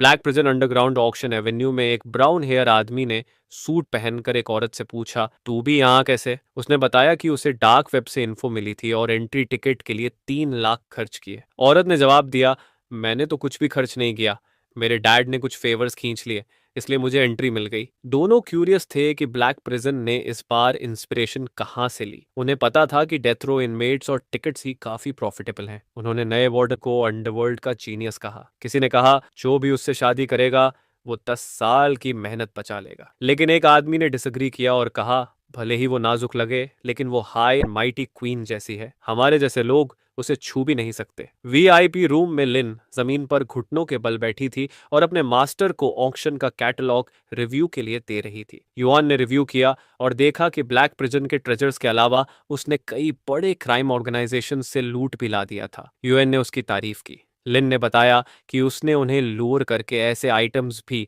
लिस्ट में डलवा दिए जो उसके मास्टर स्पेसिफिकली चाहता था। यूएन ने उसे फिर से सराहा। उनका मेन गोल था फंड्स रेस करना ताकि black prison S class metallic mimic beast को कंटेन कर सके। लेकिन लिन ने कहा, अगर आपको पसंद हो तो आप वो ट्रेजर भी ले सकते हो जो आप हमेशा से चाहते थे, लेकिन हेड्स अप, उस आइटम के लिए बहुत कंपटीशन होगा और मैं गारंटी नहीं कर सकती कि आप बिड जीतेंगे। सजेशन है कि शैडो थीव्स को ही खत्म करके उनसे छीन लें। यूएन ने कामली कहा, नो नीड, रिस्क लेने और पकड़े जाने की जरूरत नहीं। मुझे फेयर कंपटीशन एंजॉय करना पसंद है। मैं ऑक्शन में रेगुलर कॉम्पिटिटर बनकर ज्वाइन करूंगा। ऑक्शन शुरू हुआ। लिन ने सबका वेलकम किया और इसे लॉ और ऑर्डर की फॉरबिडन लैंड कहा। उसने बताया कि ये डार्क से आए end of the world treasures का फीस्ट है। एक मोटे आदमी ने लिन के लाल घुटनों को देखा और अंदाजा लगाया कि वो काफी देर से घुटनों पर बैठी होगी। उसके बगल वाले आदमी को ये सुनकर गुस्सा आ गया। उसने कहा, वो हमारे ऊपर खड़ी है, वो किसी को खुश करने के लिए घुटनों पर नहीं बैठेगी, शायद बस कहीं टकरा गई होगी। फिर ऑक्शन का पहला आइटम आया। लिन ने माइक होस्ट को दे दिया। जब रेड कवर हटाया गया तो एक बूढ़ा आदमी दिखा जो कुर्सी पर बना था और मुंह बंद था। क्राउड थोड़ी डिसअपॉइंटेड हुई। होस्ट ने उसे इंट्रोड्यूस किया, ये है doctor Mark, death row inmate, जिनकी सुबह इलेक्ट्रोक्यूशन होनी थी। नाम सुनते ही क्राउड पहचान गई। ये तो वही सीरियल किलर है जिसने 18 मर्डर्स किए थे। सबको डिस्गस्टिंग लगा कि उसे ऑक्शन पर रखा गया है। किसी ने रीजन दिया, लेकिन इसने कभी कोई सर्जरी फेल नहीं की। डूम्सडे वर्ल्ड में जहां सबको अपनी जान की फिक्र है, टॉप टियर सर्जन बहुत कीमती होता है। ऑडियंस में से किसी ने बिड किया 2 मिलियन, मेरे फादर को हार्ट सर्जरी चाहिए। लेकिन किसी और ने हायर बिड दिया क्योंकि उसे स्पाइनल सर्जरी की जरूरत थी। होस्ट ने क्लैरिफाई किया, डॉक्टर मार्क की स्टार्टिंग बिड 50 मिलियन है। सब शॉक्ड रह गए। किसी ने कंप्लेन किया, ये तो बहुत महंगा है। तभी एक मिडिल एज्ड आदमी बोला, मेरे बेटे का अबिस में ब्रेन डैमेज हो गया था, मुझे डॉक्टर मार्क चाहिए। वो फोर्ट्रेस की 10 ग्रेट फैमिलीज में से एक का हेड था, हो फैमिली का हो डे। उसने 50 मिलियन की बिड लगा दी। एक रेड हेयर्ड औरत ने 55 मिलियन की बिड लगाई क्योंकि उनकी शाइनिंग एरा मेडिकल को टॉप सर्जन चाहिए। ये औरत थी सीईओ शू बिंग। किसी और ने 56 मिलियन बोला। फिर लोग आगे बिडिंग करते रहे और प्राइस 60 मिलियन तक पहुंच गया। डी बहुत डेस्परेट था। उसने सीधा 80 मिलियन बोल दिया। उसने सबको चेतावनी दी कि रुक जाओ और समझो, मैं अपने बेटे की जान बचाना चाहता हूँ। बिंग ने आर्ग्यू किया, मैं ह्यूमैनिटी बचाना चाहती हूँ। उसने 85 मिलियन बिड कर दिया। ये सुनकर डावर गुस्से में आ गया और उसने अमाउंट डबल करके 170 मिलियन बोल दिया। उसने धमकी दी, अगर किसी ने मेरे बेटे की लाइफलाइन रोकने की कोशिश की तो मैं ये पैसे उसके फ्यूनरल पर खर्च कर दूंगा। सबको लग रहा था कि वो आदमी अपना दिमाग खो चुका है। दूसरी तरफ ब्लैक प्रिजन को एक जैकपॉट मिल गया। एक जीरो कॉस्ट कैदी को लगभग 200 मिलियन में बेच दिया। बिंग के चेहरे पर गुस्से की लकीरें थीं। होस्ट ने होदे को कांग्रेट्स कहा कि उसने डॉक्टर मार्क जीत लिया है। साथ ही वार्निंग भी दी कि डॉक्टर मार्क की मेंटल स्टेट अनस्टेबल है, इसलिए उसे संभल कर इस्तेमाल करें। फिर होस्ट ने आइटम्स 2, 3 और 4 निकाले। आइटम 2 था एक आइस टाइप सुपर ह्यूमन का हार्ट, जिसे अभी अभी एग्जीक्यूट किया गया था। अगर ट्रांसप्लांट हो तो परफेक्ट कंपैटिबिलिटी के साथ टीयर 3 आइस एबिलिटीज मिल सकती हैं। आइटम 3 था एक फीमेल प्रिजनर जिसके पास हिप्नोसिस पावर्स थी। वो अमीर लोगों की इंसोम्निया स्पेशलिस्ट थी और 3 साल के लिए कॉन्ट्रैक्ट की जा सकती थी। आइटम 4 था एक पर्सनल होटल जो A grade death row inmate का था। इसमें built in top class refuge level defence system था, जिससे ये परफेक्ट डूमडेज्ड शेल्टर्स बन जाता। हर आइटम की स्टार्टिंग बिड 1 मिलियन रखी गई। क्राउड पागल हो गई। हर आइटम के लिए अलग अलग ऑफर्स आने लगे। यूएन खुश था कि सब सही ट्रैक पर चल रहा है और 300 मिलियन का सिक्योरिटी डिपॉजिट जुटाना आसान हो जाएगा ताकि S class metallic mimic piece को कंटेन किया जा सके। उसने लिन की तारीफ की उसके हेवन गिफ्ट्स, आइटम सिलेक्शन और बिजनेस माइंडेडनेस के लिए। लिन ब्लश कर गई और ग्रैटिट्यूड दिखाते हुए बोली, आप कभी भी अपने गिफ्ट का रिबन खोल सकते हैं। छत पर बैठा स्पाइडर मॉन्स्टर इरिटेट हो गया। लिन ने उसे समझाया, जेलस मत हो, हम सब अपने मास्टर के हैं। यूएन ने सबको चुप कराया और कहा, बैक टू बिजनेस। लिन ने रिपोर्ट किया, जैसा मास्टर ने प्रिडिक्ट किया था, पहला आइटम हो फैमिली ने जीता। और क्योंकि हो फैमिली फायर ड्रैगन डोजो का मेन स्पॉन्सर है, अब उनकी डोजों की बजट बहुत ड्रास्टिकली लो हो जाएगी। और सबसे बड़ी बात, जबरदस्ती डॉक्टर लेने की वजह से उन्होंने दुश्मन बना लिए। यूएन मुस्कुराया क्योंकि उसे पता था कि जिस मोमेंट हुओ फैमिली ने फायर ड्रैगन डोजो को सपोर्ट किया, उनकी किस्मत सील्ड हो गई। फिर उसने पूछा, कौन सा आइटम एबिसल सिल्वर स्पाइडर को इवॉल्व करने वाला मटेरियल रखता है? नेक्स्ट आइटम ऑक्शन का हाईलाइट था ब्लड आर्ट स्टैच्यू, जो हिडेन थीव्स ग्रुप से आया था। इसे एपोक्लाइप्स के 3 महान स्कल्प्टर्स में से एक होनग ने क्राफ्ट किया था। आर्टिस्टिक वैल्यू के अलावा इसका मेन फंक्शन था कल्टीवेशन एनर्जी देना पूरे 300 मीटर रेडियस में। कुछ डोजोज के पास भी ऐसे ट्रेजर्स नहीं होते। ये वो चीज थी जिसके सपने सारे डोजोज और नोबल फैमिलीज देखते थे। स्टार्टिंग बिड थी 50 मिलियन और ये कुछ मॉन्स्टर्स को इवॉल्व भी करा सकता था। Shao Yuen, thunder ability dojo का 9th डिसाइपल और अवेकन्ड वन, ने सोचा ब्लड अर्थ स्टैच्यू निंग श्वान को प्रपोज करने के लिए परफेक्ट गिफ्ट है। निंग फैमिली इसे रिफ्यूज नहीं कर पाएगी। क्राउड ने उसे नोटिस किया क्योंकि उसने पहले ऑक्शन के आइटम्स 2 और 4 जीत लिए थे। इससे साफ था कि जियाओ फैमिली फोर्ट्रेस की रिचेस्ट नोबल फैमिलीज में से एक है। लोग गॉसिप करने लगे कि जियाओ और निंग फैमिलीज का पहले से मैरिज एग्रीमेंट है, लेकिन श्वान हमेशा से अगेंस्ट रही है। अब ब्लड अर्हट के साथ निंग फैमिली उस पर प्रेशर डाल सकती है। उसे रिलीफ था कि उसके अच्छे कनेक्शंस लॉन्ग से हैं, लेकिन फिलहाल उसका फोकस था ब्लड अर्हट जीतना और एंगेजमेंट सील करना। दरअसल यूएन उसे बेट कर रहा था। आधा साल पहले वेस्ट अबिस प्लाजा में thunder dojo trial disciple team training कर रही थी। वो कंप्लेन कर रहे थे कि बहुत देर से घुटनों पर बैठे हैं, लेकिन नाइन्थ सीनियर ब्रदर अब तक नहीं आया। उन्हें लग रहा था कि वो जानबूझकर टॉर्चर कर रहा है। ये किसी ने कहा वो एरोगेंट नोबल जीनियस है, ट्विस्टेड फ्रीक है जिसे वीकलिंग्स को टॉर्चर करने में मजा आता है। तभी शाओ युएन उड़ते हुए आया। उसने लेट आने के लिए माफी तक नहीं मांगी। एक डिसाइपल ने कंप्लेनिंग वाले को चुप कराया। निनत सीनियर आ गया है, अगर उसने तुझे सुन लिया तो तेरी जबान काट दी जाएगी। शाओ युएन ने कैजुअली कहा, सॉरी मैं लेट आया क्योंकि ओवर स्लीप हो गया था। डिसाइपल ने मटर किया, पिछली रात वाली जूनियर सिस्टर्स को ब्लेम करो। सामने वाला डिसिप्लिन बोला, इंथ्यूजियास्टिक नहीं। शायद वो डर गई थी, क्योंकि जो भी रेजिस्ट करता है वो उसके हाथों मर जाता है। वो सब चाहते थे कि साइको को पनिशमेंट मिले, लेकिन शाओयुएन ने एरोगेंटली कहा, अवेकेंड वन जैसे मैं नोबल ब्लड से पैदा हुआ हूं और तुम लोबॉर्न एबिलिटी यूजर्स सिर्फ मॉर्टल्स हो। अगर मॉर्टल्स गॉड से नाराज होते हैं तो डिवाइन पनिशमेंट झेलना पड़ेगा। तुम सब एबिस ट्रायल में कैनन फॉडर हो और मेरी होने वाली ट्रायल पार्टनर वो लड़की है। तुम में से कोई उसके बारे में सोचना भी मत, वो सिर्फ मेरी है। फिर उसने एक पावरफुल स्ट्राइक मारा और कई ट्रेनीज को किल कर दिया, सिर्फ ये दिखाने के लिए कि अगर कोई उसके खिलाफ जाएगा तो उसका यही हाल होगा। उसे पूरा भरोसा था कि उस दुनिया में कोई उससे कम्पीट कर ही नहीं सकता। ऑक्शन हाउस में वापस वो एरोगेंट था कि कोई उससे कम्पीट करेगा ही नहीं। वो सोचता था कि बाकी सब नोबडी हैं। बिंग ने 60 मिलियन की बिड लगाई क्योंकि उनके रिहैबिलिटेशन सेंटर को ब्लड आरहाट चाहिए। Curator Liang Jin of Blood Sun Museum ने 70 मिलियन की बिड लगाई अपनी प्राइवेट कलेक्शन के लिए। शाओ युआन ने सीधा 100 मिलियन बोल दिया। वहां बाकी लोग शॉक्ड थे, खासकर जब यह तीसरा आइटम भी 100 मिलियन पार कर गया। सबने कमेंट किया कि शाओ फैमिली कितनी रिच और पावरफुल है। बिंग ने एक 110 मिलियन बिड किया, लेकिन जिनको भी वो आइटम चाहिए था तो उसने एक 120 मिलियन लगा दिया। शाओ युएन ने उसे क्रश करने के लिए सीधे 200 मिलियन बोल दिया।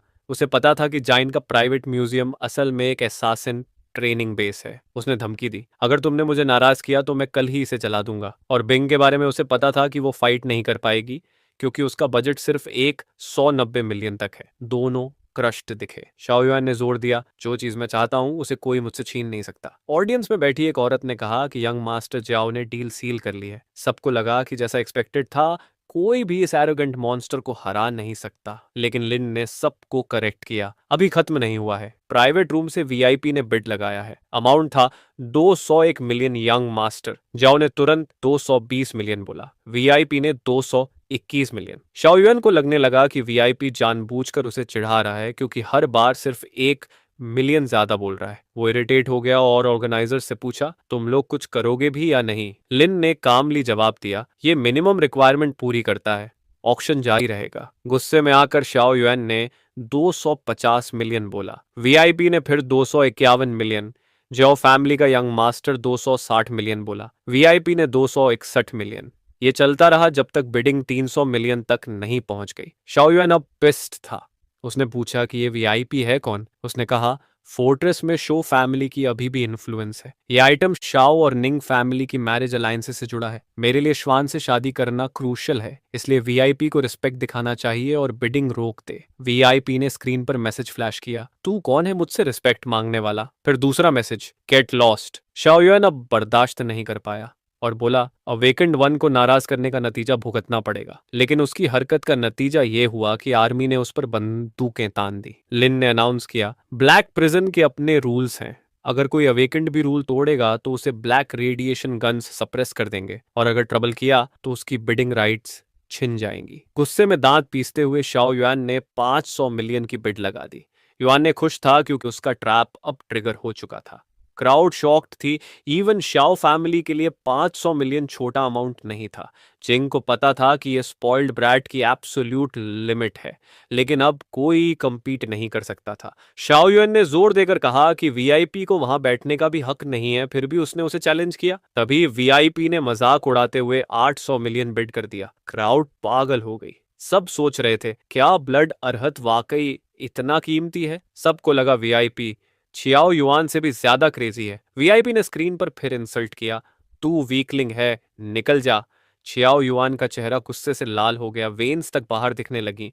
तभी एक ब्लॉन्ड आदमी सामने आया और यंग मास्टर जियाओ को फंडिंग ऑफर की। उसने खुद को इंट्रोड्यूस किया, मैं इस ऑक्शन का एक्सक्लूसिव फाइनेंसिंग एजेंट हूँ, मिडिलमैन हूँ। टॉप 10 डार्क ऑर्गेनाइजेशंस के लिए लोन सर्विसेज भी हैंडल करता हूँ। बस कोलेटरल चाहिए, फिर कोई भी अमाउंट बोरो कर सकते हो। शाओयुन गुस्से में था।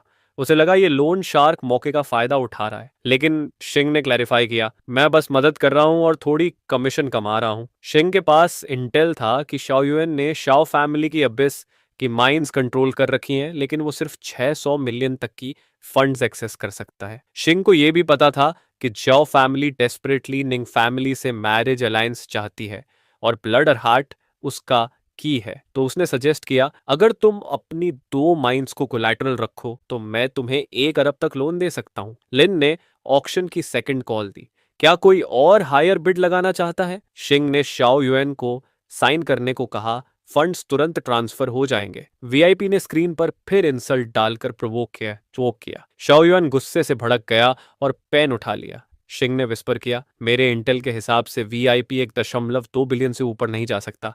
अगर तुम सीधा इतना बिड कर दो तो वो फंड्स अरेंज नहीं कर पाएगा और सब खत्म हो जाएगा। शाओयुन ने सोचा कि ये जरूरी है या नहीं, लेकिन आखिर में उसने साइन कर दिया। सबको लगा वो पागल हो गया है। क्राउड को भी कंफर्म हो गया कि शाओ फैमिली के पास सच में माइंस है। अब ये पॉइंट ऑफ नो रिटर्न था और यही युआन का मकसद था। लेकिन वीआईपी ने 1.6 बिलियन बिड कर दिया। सबके मुंह खुले के खुले रह गए। शिंग बिल्कुल काम रहा और शाओ युएन से कहा, अगर तुम नया कॉन्ट्रैक्ट साइन करोगे तो मैं और 1 बिलियन फंड्स दूंगा, लेकिन अब तुम्हें अपनी बाकी 6 माइनस कोलेटरल रखनी होंगी। शाओ युएन शॉक्ड था। तुम्हारा इंटेल तो कहता था कि वीआईपी 1.2 बिलियन से ऊपर नहीं जा सकता। शिंग ने सीधा जवाब दिया, हिडन फंड्स मिस हो गए थे। उसने निर्देश दिया, इस बार कोलैटरल रखकर सीधा 2 अरब बिड करो और अगर नहीं जीत पाए तो दोनों कॉन्ट्रैक्ट वॉइड कर देंगे। शाओ युएन गुस्से से फट पड़ा, लेकिन नेचुरली उसने साइन कर दिया। आखिरकार वीआईपी चुप हो गया। लोग यकीन ही नहीं कर पा रहे थे कि जाओ फैमिली सिर्फ एक मैरिज अलायंस के लिए इतना बड़ा प्राइस देगी। शाओयुएन ने प्राउडली अनाउंस किया, जो चीज मैं चाहता हूं उसे कोई मुझसे छीन नहीं सकता। लिन ने अनाउंस किया, विनर यंग मास्टर जियाओ। शिंग ने उसे कॉन्ग्रेट्स बोला और याद भी दिलाया कि इंटरेस्ट टाइम पर देना होगा और कोलैटरल एसेट्स सेफ रहने चाहिए। उसने वार्न किया कि अगर ऐसा न हुआ तो उसे पूरे फोर्ट्रेस की डार्क फोर्सेस फेस करनी पड़ेंगी, जो ऑलरेडी कई नोबल्स से जुड़ी हुई हैं। शाओयुएन ने एरोगेंट अंदाज में रिप्लाई दिया, मैं कभी डिफॉल्ट नहीं करूंगा क्योंकि मैं गॉड हूं और जब मैं गेन कर लूंगा तब मैं फोर्ट्रेस का सच्चा गॉड बनूंगा। वीआईपी रूम में लिन ने यूएन को बताया कि ब्लड और हार्ट असल में डैमेज्ड आर्टिफैक्ट है। ब्लड और हार्ट पर होंग के डेथ रो डिसाइपल ने जो अरे कार्व किया था वो पहले से ही टैम्पर किया गया है। जब ये निंग फैमिली को मिलेगा तो उनके कल्टीवेटर्स पागल हो जाएंगे और मैरिज अलायंस पूरी तरह कोलैप्स हो जाएगा। शाओ युएन तुरंत अपने चॉपर की तरफ निकल गया। शिंग ने युएन को रिपोर्ट किया कि सारे कॉन्ट्रैक्ट साइन हो गए हैं। माइनिंग राइट्स को मेजर डार्क ऑर्गेनाइजेशंस के पास मॉर्गेज कर दिया गया है और जल्द ही इन्फो लीक होगी कि उन माइंस को शैडो क्रीचर्स ने करप्ट कर दिया है, इसलिए वो अब एक्सप्लॉइट नहीं हो सकती। फिर मेजर क्राइम सिंडिकेट्स जिन्होंने लोन्स दिए थे जॉ फैमिली पर प्रेशर डालेंगे और जॉ फैमिली एक मैसिव वॉर्टेक्स में फंस जाएगी। लिन खुद को रोक नहीं पाई और बोली, मास्टर ने सब कुछ इतनी परफेक्ट प्लानिंग से किया। उसने पूछा, अब आगे क्या? यूएन ने कामली रिप्लाई दिया, सीड्स बो दिए गए हैं, अब बस ब्लूम होने का वेट करना है। हमारा असली दुश्मन फायर ड्रैगन है। शाओ युएन तो बस एपेटाइजर था। अभी सबसे जरूरी है अवेकेंड ट्रायल, जो 3 दिनों में शुरू होने वाला है। अवेकेंड एग्जाम से 1 दिन पहले युएन बेड से उठा, तभी कोई उसके रूम में घुस आया और उसे कंपेयर करने लगा उसकी सिस्टर से। युएन उठा और लिन को ग्रीट किया। लिन ने बताया कि उनके डैड ने फिर ब्रेकफास्ट बिगाड़ दिया तो उसे नीचे जाकर ब्रेकफास्ट खरीदना चाहिए। लिन ने अपना फार्मासिस्ट लाइसेंस भी ले लिया था और वो अब फार्मासिस्ट एसोसिएशन जा रही थी। उनके डैड ने फिर से कंपेयर करना शुरू कर दिया। लिन हर महीने 10,000 से ज्यादा कमाएगी और क्राउड में स्टैंड आउट करेगी, और तू बस एक बेकार पैरासाइट है। यूएन ने अपने डैड से कहा, आप भी मेहनत करते रहो लेबर की तरह। फिर वो डाउनस्टेयर्स ब्रेकफास्ट लेने निकल गया। उसके डैड ने उसे रोककर 200 युआन दिए और कहा, हालांकि सेमेट्री इंसिडेंट में तू यूजुअली यूजलेस था, लेकिन तूने केओस के बीच अपनी सिस्टर को उठाकर वापस लाया। ये तेरी हिम्मत दिखाता है, लेकिन मैं जानता हूँ तू वीक है। डेंजर महसूस हो तो हमेशा दूर रहना। यूएन ने कहा, ठीक है समझ गया, और जल्दी निकल गया क्योंकि ब्रेकफास्ट शॉप बंद होने वाली थी। उसका डैड नैगिंग करता रहा, लेकिन यूएन दौड़ पड़ा। उसने सोचा, ओवर प्रोटेक्टिव डैड सच में हेडेक है। शॉप ओनर ने पूछा, आज भी यूजुअल लोज? यूएन ने बोला, हाँ। उसका यूजुअल था एक मीट बन, फ्राइड डो स्टिक्स और सोय मिल्क। शॉपकीपर ने सब पैक करके दिया और एडवाइस किया, जल्दी निकलो वरना कोई लूट लेगा रास्ते में, क्योंकि उनकी दुनिया बहुत डेंजरस थी। सड़क के दूसरी तरफ वाली औरत ने कहा, मैंने इसे बड़ा होते देखा है। ये हमारी गली का सबसे अच्छा बच्चा है। भले ही थोड़ा टिमिड है, लेकिन भरोसेमंद है। सच कहूं तो मैं चाहती थी कि अपनी 40 साल की बेटी की शादी इससे कर दूं। यूएन जब निकला तो बड़े लोग उससे बातें करने लगे। उसने कहा, मैं स्कूल जा रहा हूं, बाद में मदद करने आऊंगा। एक बूढ़ा आदमी आह भरते बोला, अच्छे बच्चे भी आखिर में फूड चेन के नीचे ही रहते हैं। तभी अचानक कई गाड़ियां वहां आकर रुकी। थग्स उतरे और बोले, बॉस ब्लैक वाटर प्रिजन से वापस आया है, वो सबको बुला रहा है। गली के लोग पीले पड़ गए। सब जानते थे कि बाव वापस आ गया है और अब उनकी बुरी किस्मत शुरू हो गई। बाव एक लाल बालों वाला आदमी था जिसके माथे पर स्टिचेस थे। उसने देखा कि सबका बिजनेस अच्छा चल रहा है, लेकिन बोला, केओस बढ़ रहा है, सिक्योरिटी मेंटेन करना मुश्किल है, इसलिए अब प्रोटेक्शन फीस ट्रिपल होगी। एक आदमी ने समझाने की कोशिश की, ट्रिपल अमाउंट बहुत ज्यादा है, इससे हमारी शॉप्स बंद हो जाएंगी। लेकिन बाव ने साफ कहा कि उन्हें कोई वे आउट नहीं मिलेगा। या तो ट्रिपल दो या पूरे साल की सिक्योरिटी फीस एक साथ दो, वरना दुकानों को जला दूंगा और सबको पीटूंगा। उसके आदमी आगे बढ़ने लगे। शॉपकीपर्स ने गिड़गिड़ाना शुरू कर दिया। इसी बीच यूएन वापस आया क्योंकि वो पेमेंट करना भूल गया था। बाओ ने उसे देखा और डर गया। शॉपकीपर्स ने उसे बचाने की कोशिश की और कहा, ये ऑनेस्ट बच्चा है, इसका इससे कोई लेना देना नहीं। लेकिन थग ने डिमांड किया कि ये किड भी सिक्योरिटी फीस दे। बाओ का चेहरा पीला पड़ गया। उसने उस थग को जोर से मारा और चिल्लाया, मरने का शौक है क्या? सारे थग्स घुटनों और हाथों के बल गिर गए। यूएन ने हैरानी से पूछा, ये क्या हो रहा है? बाओ ने उसे मास्टर कहा और बोला, मैं अभी ब्लैक वाटर प्रिजन से निकला हूं और नहीं जानता था कि ये आपका इलाका है।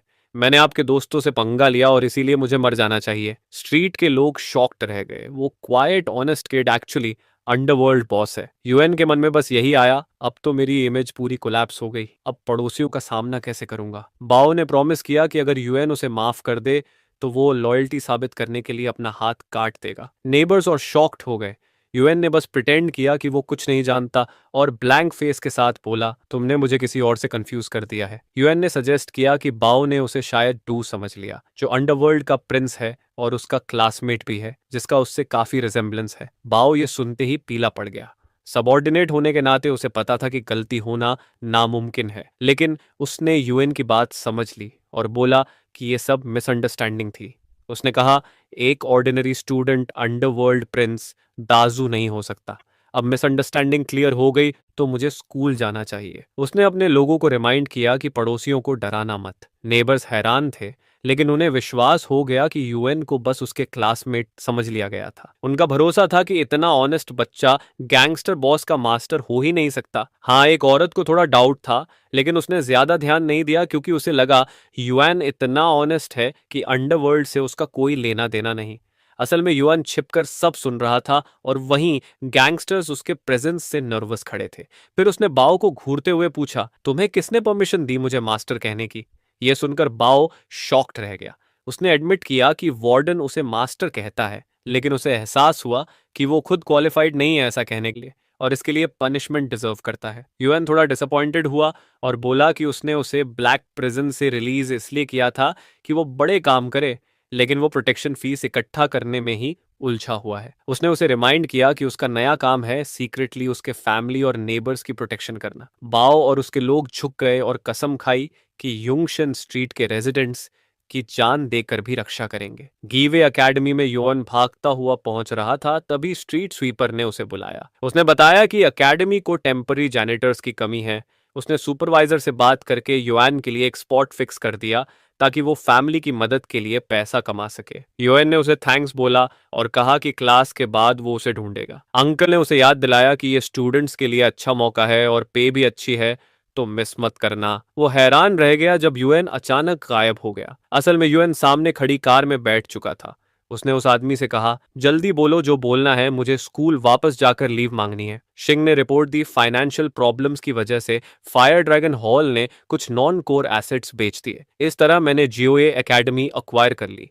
अब स्कूल तुम्हारा है। यूएन स्टन्ड रह गया। शिंग ने आगे बताया कि उसने उसके डैड को नया प्रिंसिपल अपॉइंट करने का भी इंतजाम कर दिया है, क्योंकि उनकी academically gifted daughter top scorer है। बोर्ड ने मान लिया कि उनके स्ट्रॉन्ग एजुकेशनल वैल्यूज हैं, इसलिए उन्हें 10 साल के लिए प्रिंसिपल बना दिया। यूएन फ्लैबरगास्टेड था। असली प्लान तो बस इतना था कि उसके डैड को स्कूल में कोई छोटा मोटा काम मिल जाए ताकि वो सुपरमार्केट में फिश काटना बंद कर दे। शिंग ने कहा, मैं हरी में था इसलिए मिसअंडरस्टैंडिंग हो गई। यूएन ने कहा, ठीक है, डैड को कुछ दिन एंजॉय करने दो, बाद में कोई एक्सक्यूज निकालकर हटाना। फिर वो कार से उतर गया। उसने टीचर्स ऑफिस में नॉक किया और खुद को इंट्रोड्यूस किया। टीचर उसे देखकर खुश हुई।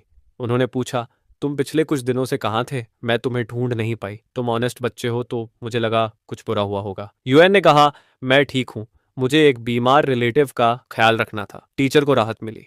फिर उन्होंने बताया कि उनका ट्रांसफर हो रहा है, इसलिए वो अब उसकी देखभाल नहीं कर पाएंगी। उन्होंने उसे एडवाइस दी, ज्यादा फ्रेंड्स बनाओ ताकि कोई तुम्हें बुली ना कर सके। यूएन को क्यूरियोसिटी हुई कि अचानक क्यों जा रही हैं। दूसरे प्रोफेसर्स ने उसे घूरा और ब्लेम किया। उन्होंने कहा, काय ट्रबल कर रहा था और टीचर सिया ने कई बार तुम्हें बचाने के लिए इंटरवीन किया। डायरेक्टर नाराज हो गया और उसने उन्हें फायर कर दिया। वो डिसीजन 1 महीने पहले हो चुका था। वोंग फैमिली भले ही टीचर सिया गुस्सा हो गई और बोली, चाइल्ड को कुछ मत कहो। यूएन, तुम उनकी बात मत सुनना।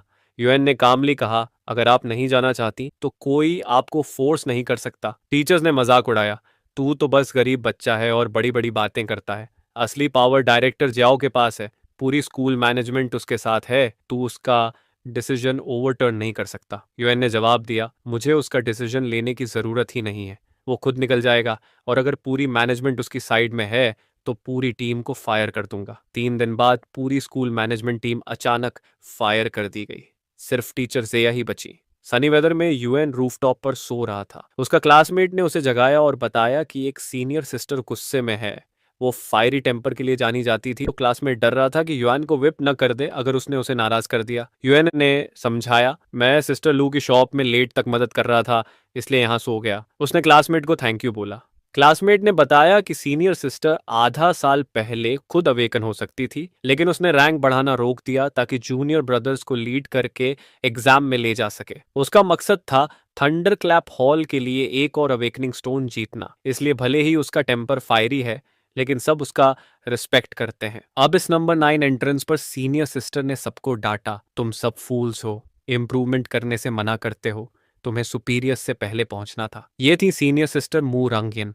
उसने सबको बोला कि अबिस अवेकेंड एग्जाम बहुत ही डेंजरस है और अगर तुम इसे हल्के में लोगे तो ऐसे मरोगे कि तुम्हारी लाश तक नहीं मिलेगी। उसने वीकलिंग्स को भी कॉल आउट किया, जिनके पास असली स्ट्रेंथ नहीं है और बस अपना बॉडी बेचकर चांस पाया है। ये सुनकर यूएन हैरान रह गया, क्योंकि वो उसी पर ताना मार रही थी। वो सीधे उसके पास आई, हॉस्टाइल अंदाज में। उसने कहा, सीनियर सिस्टर निंग मार्शल आर्ट्स फैनेटिक है और वर्ल्डली अफेयर्स में नाइव है, इसलिए वो तुम जैसे प्रिटी बॉय के चक्कर में आ गई। मुझे तुम जैसे लोगों से नफरत है जो डर्टी कनेक्शन से अंदर घुसते हो। तुम एबिस में सिर्फ लड़कियों को चार्म करके सरवाइव नहीं कर पाओगे। अगर स्ट्रेंथ की कमी है तो अभी छोड़ दो, क्योंकि मेरे पास तुम्हें प्रोटेक्ट करने की एनर्जी नहीं है। यूएन ने मुस्कुराते हुए बोला, मैं अपना ख्याल खुद रख सकता हूँ। वो डाउट करती रही। उसने उसे एक चीज फेंक कर दी और बोली, अगर एबिस में कभी डेस्परेट सिचुएशन में फंस जाओ तो इसे एक्टिवेट करना, मैं तुरंत आ जाऊंगी। यूएन ने उसे थैंक यू बोला। उसने मटर किया, तुम जैसे पथेटिक वीकलिंग्स मेरी नज़र के भी लायक नहीं, लेकिन अगर तुम मर गए तो सीनियर सिस्टर निंग बहुत देर तक दुखी रहेगी। तभी मो अंदर आया और बोला कि रूटीन इंस्पेक्शन होगी। स्टूडेंट्स उसे देखकर खुश हो गए। मिनिस्टर ऑफ जस्टिस बनने का उसका रिकॉर्ड ब्रेकिंग अचीवमेंट ही काफ़ी था। सबका ध्यान खींचने के लिए वो अवेकेंड हुए बिना ही मिनिस्टर बन गया था। स्टूडेंट्स उसे जीनियस मानते थे और कहते थे कि वो इस जनरेशन के टॉप 3 टैलेंट्स में से एक है। रंगयिन ने मौका लिया और यूएन को चिढ़ाया, तू तो जमीन पर धूल जैसा है और मो ब्लेजिंग सन जैसा। लेकिन उसे अजीब लगा कि इतनी हाई स्टेटस वाला आदमी सिक्योरिटी संभालने क्यों आया है एग्जाम में। एक गार्ड ने उससे एबिस एक्सेस पास मांगा। वो भूल गई थी। उसने पूछा, डिजिटल पास चलेगा? स्टूडेंट्स शॉक्ड रह गए। एक सर्टिफिकेट मिसिंग मतलब सीधी डिस्क्वालिफिकेशन, और अगर वो बाहर हुई तो पूरा ग्रुप बाहर। उन्होंने ताना मारा, औरतों की वैनिटी ही उन्हें मार डालेगी। उसकी आंखों में आंसू आ गए। उसने कहा, प्लीज हमें अंदर जाने दो, वरना मैं अपने मास्टर को कैसे जवाब दूंगी, मुझे सजा मिलेगी। मो ने कहा, तुरंत निकल जाओ। यूएन ने कहा, एक बार एक्सेप्शन बना दो। रंगिन ने उसे ट्रबल मेकर कहा, यह पॉसिबल नहीं है जब तक कि तू गॉड ना हो। लेकिन मो ने रिप्लाई दिया, कोई प्रॉब्लम नहीं, और उसने सबको एंट्री दे दी। सबके जॉज ड्रॉप हो गए। यूएन ने बस कहा, लकी हो। मो ने उन्हें सेफ रहने की विश दी। स्टूडेंट्स अम्यूज थे कि मो ने उन्हें बाउ किया। उन्हें आउटरेजस लगा क्योंकि वो सबसे एरोगेंट जीनियस माना जाता है, पोलाइट नहीं। लेकिन फिर भी वो खुद को लकी मान रहे थे। रंगीन ठोकर खाकर गिरी। यूएन ने उसे पकड़ लिया। वो ब्लश हुई लेकिन प्राइडफुल एक्ट किया। बोली, नाइस बनने का नाटक मत करो, मैं निंग जैसी नहीं हूं, और मुझसे थैंक्स की उम्मीद मत रखना। फिर वो गुस्से में चली गई। वे लोग एलिवेटर में चढ़े। किसी को पता नहीं एबिस 9 कितना डीप है। एलिवेटर से भी 3 घंटे लगते हैं नीचे पहुंचने में। एबिस के बारे में ज्यादातर डेटा कॉन्फिडेंशियल होता है, तो डिटेल्स उन्हें वहीं जाकर पता चलेंगी। कई एलिवेटर्स एक साथ उतरे। आखिरकार वो डेस्टिनेशन पहुंचे। स्टूडेंट्स कंप्लेन करने लगे, ये 3 घंटे 3 दिन रात जैसे लगे। वो रिलीफ महसूस कर रहे थे कि पहुंच गए। उन्होंने देखा कि यूएन फिर कॉर्नर में सो रहा था। रंगिन ने कहा, इग्नोर करो इसे। जब वो एलिवेटर से बाहर निकले तो ठंड ने सबको हिला दिया। उन्हें लगा जैसे किसी दूसरी दुनिया में आ गए हों। यूएन इवेंचुअली उठा। रंगिन ने उसे रिमाइंड किया, 300 मीटर से ज्यादा दूर मत जाना मुझसे। छोटी सी गलती भी टोटल डूम बन सकती है। वहां उनका स्वागत किया गया और अनाउंस हुआ कि एग्जाम अब शुरू होगा। पहला फेज था सर्वाइवल गेम। 10 सेकंड का काउंटडाउन शुरू हुआ। रूल था 48 घंटे तक जिंदा रहो तो दूसरे राउंड में क्वालिफाई कर जाओगे। एक स्टूडेंट ने पूछा, अगर मैं स्क्वायर में ही रुका रहूं तो क्वालिफाई हो जाऊंगा? दूसरे ने समझाया, 10 मिनट में प्रोटेक्टिव बैरियर गायब हो जाएगी, सिक्योरिटी स्टाफ हट जाएगा और मॉन्स्टर्स टाइड की तरफ फ्लड कर देंगे। एबिस 9 को 7 जोन्स में डिवाइड किया गया था। Grey, green, blue, yellow, red, purple, black. Starting zone 1 point per hour, grey 10 points per hour, green 50 points per hour, blue 100 points per hour, yellow 500 points per hour, red 1000 points per hour, purple 5000 points per hour, black 10,000 point प्रति घंटा। एक leader board survival score rank करेगा। Top 100 को मिलेगा rich rewards. Top 10 rewards में शामिल थे 20 A rank ability पोर्टियन, एक स्टेबिलिटी गेम, सी रैंक एबिलिटी ब्लाइंड बॉक्स और एक half step awaking stone. Rewards अविश्वसनीय थे। स्टेबिलिटी गेम और हाफ स्टेप अवेकिंग स्टोन से 9वीं रैंक अवेकन होने का चांस 90% से वाइपर हो जाता। ए रैंक एबिलिटी पोशंस भी बहुत रेयर थे। हर एक का यूनिक जेनेटिक कोड था। मार्केट में अनअवेलेबल। अगर कोई अनरजिस्टर्ड इसे यूज करे तो ड्रग एडमिनिस्ट्रेशन उसे तुरंत हंट कर लेगा। यूएन सोच रहा था, 5 एबिलिटी पोशन से मैं 6th से 9th रैंक तक जा सकता हूँ, और अवेकनिंग के लिए 9वीं रैंक जरूरी है, तो मुझे टॉप 10 स्पॉट एम करना ही होगा। उन्होंने रनंगियन से पूछा कि उनका टारगेट जोन कौन सा है। उसने जवाब दिया, येलो। उसने कहा, बैरियर लिफ्ट होने से पहले निकलो और फर्स्ट मॉन्स्टर टाइड के आने से पहले मूव करो। सबके चेहरे पीले पड़ गए। उन्हें डाउट था कि वो लोग 1 घंटा भी सरवाइव नहीं कर पाएंगे। उसके अलावा डेंजर बहुत हाई था, लेकिन रंगिन ने प्रॉमिस किया, मैं सबको प्रोटेक्ट करूंगी, बस मेरे पास रहना। उसने यूएन से कहा, कभी भी मेरे साइड से दूर मत जाना। यूएन ने रिप्लाई किया, गॉट इट। तभी एक आदमी ने ऑफर दिया, मैं लोगों को ब्लू जोन तक गाइड कर दूंगा, बस 1 मिलियन दू। जब लोगों ने उसकी सर्विस ली तो उसने बताया कि इससे वो लोग जल्दी मॉन्स्टर्स के हाथों खत्म होने से या अबिस में और गहराई में गिरने से बच जाएंगे। काफी लोग इंटरेस्टेड हो गए। एक स्टूडेंट ने रंगिन को सजेस्ट किया कि वो भी ज्वाइन कर ले, क्योंकि इससे काफी परेशानी से बच जाएंगे और बड़ा ग्रुप हमेशा सेफर होता है। वो मान गई और प्लान बनाया कि ब्लू जोन पहुंचने के 1 घंटे बाद ग्रुप छोड़ देगी। गाइड ने बताया कि जैसे ही वो लोग ब्लैक सैंड जोन क्रॉस करेंगे, ब्लू जोन आ जाएगा। ग्रुप में से एक आदमी को लगा कि उसने पैसे वेस्ट कर दिए, क्योंकि रास्ते में तो कोई मॉन्स्टर आया ही नहीं। किसी ने कहा कि अबिस उतना स्केरी नहीं है जितनी बातें सुनते हैं, बस थोड़ा अंधेरा है। गाइड ने रिप्लाई किया कि ऐसा इसलिए है क्योंकि उसने डेंजरस मॉन्स्टर्स वाले जगहों से बचाकर रास्ता चुना। फिर उसने युआन को प्रीमियर बॉय कहा जो बस लड़की के भरोसे जी रहा है। उसने नोट किया कि दोनों हमेशा साथ रहते हैं और जैसे ही वो थोड़ा दूर होता है रंगीन गुस्सा हो जाती है, जैसे वो उसका एक्सक्लूसिव पोजेशन हो। रंगीन ब्लश हुई और चिल्लाई कि वो वीक है इसलिए बस उसे प्रोटेक्ट कर रही है। आदमी बोला समझ गया और बताया कि जब वो यंग था तो उसे भी बिस्तर से बाहर निकलने का मन नहीं करता था। बाकी लोग गॉसिप करने लगे। उन्हें लगा कि रंगीन जैसी प्राउड जीनियस का सपोर्ट मिलना युवन की किस्मत है। उस कॉन्वर्सेशन के बाद गाइड ने बताया कि 20 मिनट में ब्लू जोन पहुंचेंगे, लेकिन वहां वो गारंटी नहीं कर सकता कि सब जिंदा रहेंगे। उसने सबको अलर्ट रहने को कहा। अचानक बात पूरी करने से पहले ही उसकी हेड कट चुकी थी। सब शॉक में फ्रीज हो गए। फन वाली एम्बियंस तुरंत फियर में बदल गई। कल्प्रिट था एक बाई पेडल मॉन्स्टर। उसे हेड हंटर कहते थे क्योंकि वो इंसानों के सिर कलेक्ट करता है। वो वेपन से इम्यून था और अगर उसने किसी का सिर टारगेट किया तो वो इंसान प्रैक्टिकली डेड था। सबने तुरंत पीछे हटना शुरू किया। उसने उसी औरत को टारगेट किया जिसने युवन को संभालने की ऑफर दी थी। बाकी लोगों को पता था कि वो औरत माइंड कंट्रोल में है, इसलिए हिल भी नहीं सकती। वो ग्रुप से दूर थी, इसलिए कोई उसे खींच नहीं सकता था। हेडहंटर ने अपनी टेल से अटैक किया। औरत ने उसे आते देखा। आश्चर्यजनक रूप से उसकी टेल कट गई। सब कंफ्यूज हो गए कि उसे किसने बचाया। वो युवान था। सब हैरान रह गए कि प्रीटी बॉय ने ऐसा किया। उन्हें समझ नहीं आ रहा था कि एक सिंगल प्लेइंग कार्ड ने एलॉय जैसी हार्ड टेल कैसे काट दी। रनंगिन शॉक हो गई। मॉन्स्टर जोर से चीखा। यूएन ने उसे थ्रेटन किया। टेल काटना तो बस शुरुआत है। वो औरत उसके पास आई और मान लिया कि उसने उसे गलत जज किया। फिर उन्होंने देखा कि जमीन पर बहुत सारे कार्ड्स पड़े हैं। उन्होंने रियलाइज किया कि यूएन ने करीब 100 कार्ड्स एक साथ फेंके थे और उनमें से एक ने वाइटल स्पॉट हिट कर दिया है। एक आदमी ने उस लड़की से फुसफुसाकर कहा कि अगर तुम इस प्रिटी बॉय को खुद पर हावी कर दोगी तो सिर्फ सफर करोगी, ये बस लकी था। लड़की ने रिप्लाई दिया कि मुझे फेवर्स का बोझ पसंद नहीं, मैं बस एक बार उसे अकम्पनी करूंगी फिर चली जाऊंगी। यूएन ने सिंपली रिप्लाई दिया लक भी स्ट्रेंथ का हिस्सा है। इसके बाद उसने पॉइंट आउट किया कि सराउंडिंग्स बदल चुके हैं। तभी सबने नोटिस किया कि क्लिफ के ऊपर कई सारे हेड हंटर्स खड़े हैं।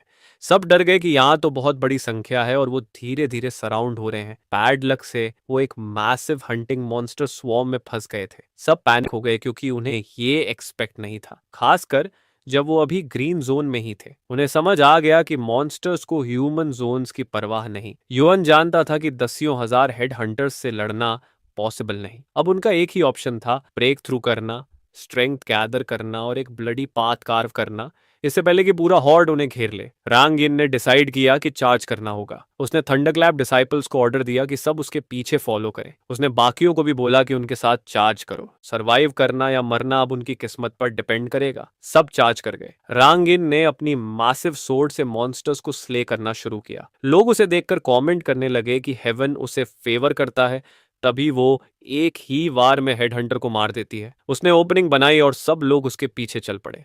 सब डिटर्मिन्ड थे कि मॉन्स्टर्स को मारकर आगे बढ़ेंगे। उसने सबको मोटिवेट किया, बस थोड़ा और, हम स्वॉर्म से निकलने वाले हैं। उसने यूएन को चेक किया कि वो ठीक है या नहीं, लेकिन सब पैनिक हो गए जब पता चला कि यूएन मिसिंग है। वो डिसाइपल्स पर गुस्सा हो गई, तुम्हें उसे ग्रुप के बीच प्रोटेक्ट करना था, फिर वो ऐसे कैसे वैनिश हो गया? किसी ने कहा कि एक म्यूटेटेड हेड हंटर स्पीसीज होती है जो इनविजिबल हो सकती है। उन्होंने गेस किया कि शायद वही यूएन को पकड़ कर ले गई। एक डिसाइपल ने कहा कि ये सैविज म्यूटेटेड वेरिएंट सिर्फ हजारों हेड हंटर्स में एक दो ही होते हैं। अगर उसने यूएन को टारगेट किया है तो वो बहुत डेंजर में है। उधर युआन क्लिफ के ऊपर खड़ा उस इनविजिबल हेड हंटर से बात कर रहा था। उसने कहा, अब भी भागेगा? इनविजिबिलिटी बेकार है, मेरी कार्ड वाली चोट अब भी ब्लीड कर रही है। वो साफ उसी मॉन्स्टर से बात कर रहा था। यूएन ने उसे वार्न किया कि मेन हॉर्ड आने तक टाइम स्टॉल करने की कोशिश मत करना। मैंने तुझे हॉर्ड से अलग किया है, अब तुझे जाने नहीं दूंगा। मैं तुझे कैप्चर करना चाहता हूं और अपनी मॉन्स्टर आर्मी में जोड़ना चाहता हूं। हाई स्पीड इनविजिबल असासिन जैसा रेयर बीस्ट मैं छोड़ूंगा नहीं। मॉन्स्टर ने जोर से चीख लगाई। यूएन ने उसे चैलेंज किया, कम ऑन अटैक कर। मॉन्स्टर इतनी तेजी से चार्ज किया कि उसने अपनी टेल छुपाकर पीछे से यूएन का सिर उड़ाने की कोशिश की, लेकिन यूएन ने उसे आते देख लिया। उसने साइड के रॉक्स कंट्रोल करके हेड हंटर पर फेंके। फिर उसने इवॉल्व्ड स्पाइडर कार्ड इक्विप किया उसे कॉम्बैट करने के लिए। और क्योंकि वो अवेकनिंग लेवल के करीब था, उनकी स्ट्रेंथ में बहुत बड़ा गैप था। एवोल्यूशन अभी नया था, स्पाइडर अनस्टेबल था और वो कार्ड को 72 घंटे में सिर्फ 2 बार इक्विप कर सकता था। लेकिन अगर उसे टॉप 10 में रैंक किया गया स्टेबिलिटी गेम मिल जाए तो वो कार्ड बिना किसी प्रतिबंध के इस्तेमाल कर सकता है। उसका प्लान पहले उसे कैप्चर करने का था, उसने आसानी से कर लिया, मॉन्स्टर कार्ड में बदल गया। अगला स्टेप था कि बाकी मॉन्स्टर्स के आने से पहले निकल जाए। लेकिन उसने कुछ नोटिस किया, कुछ लोग आ गए थे।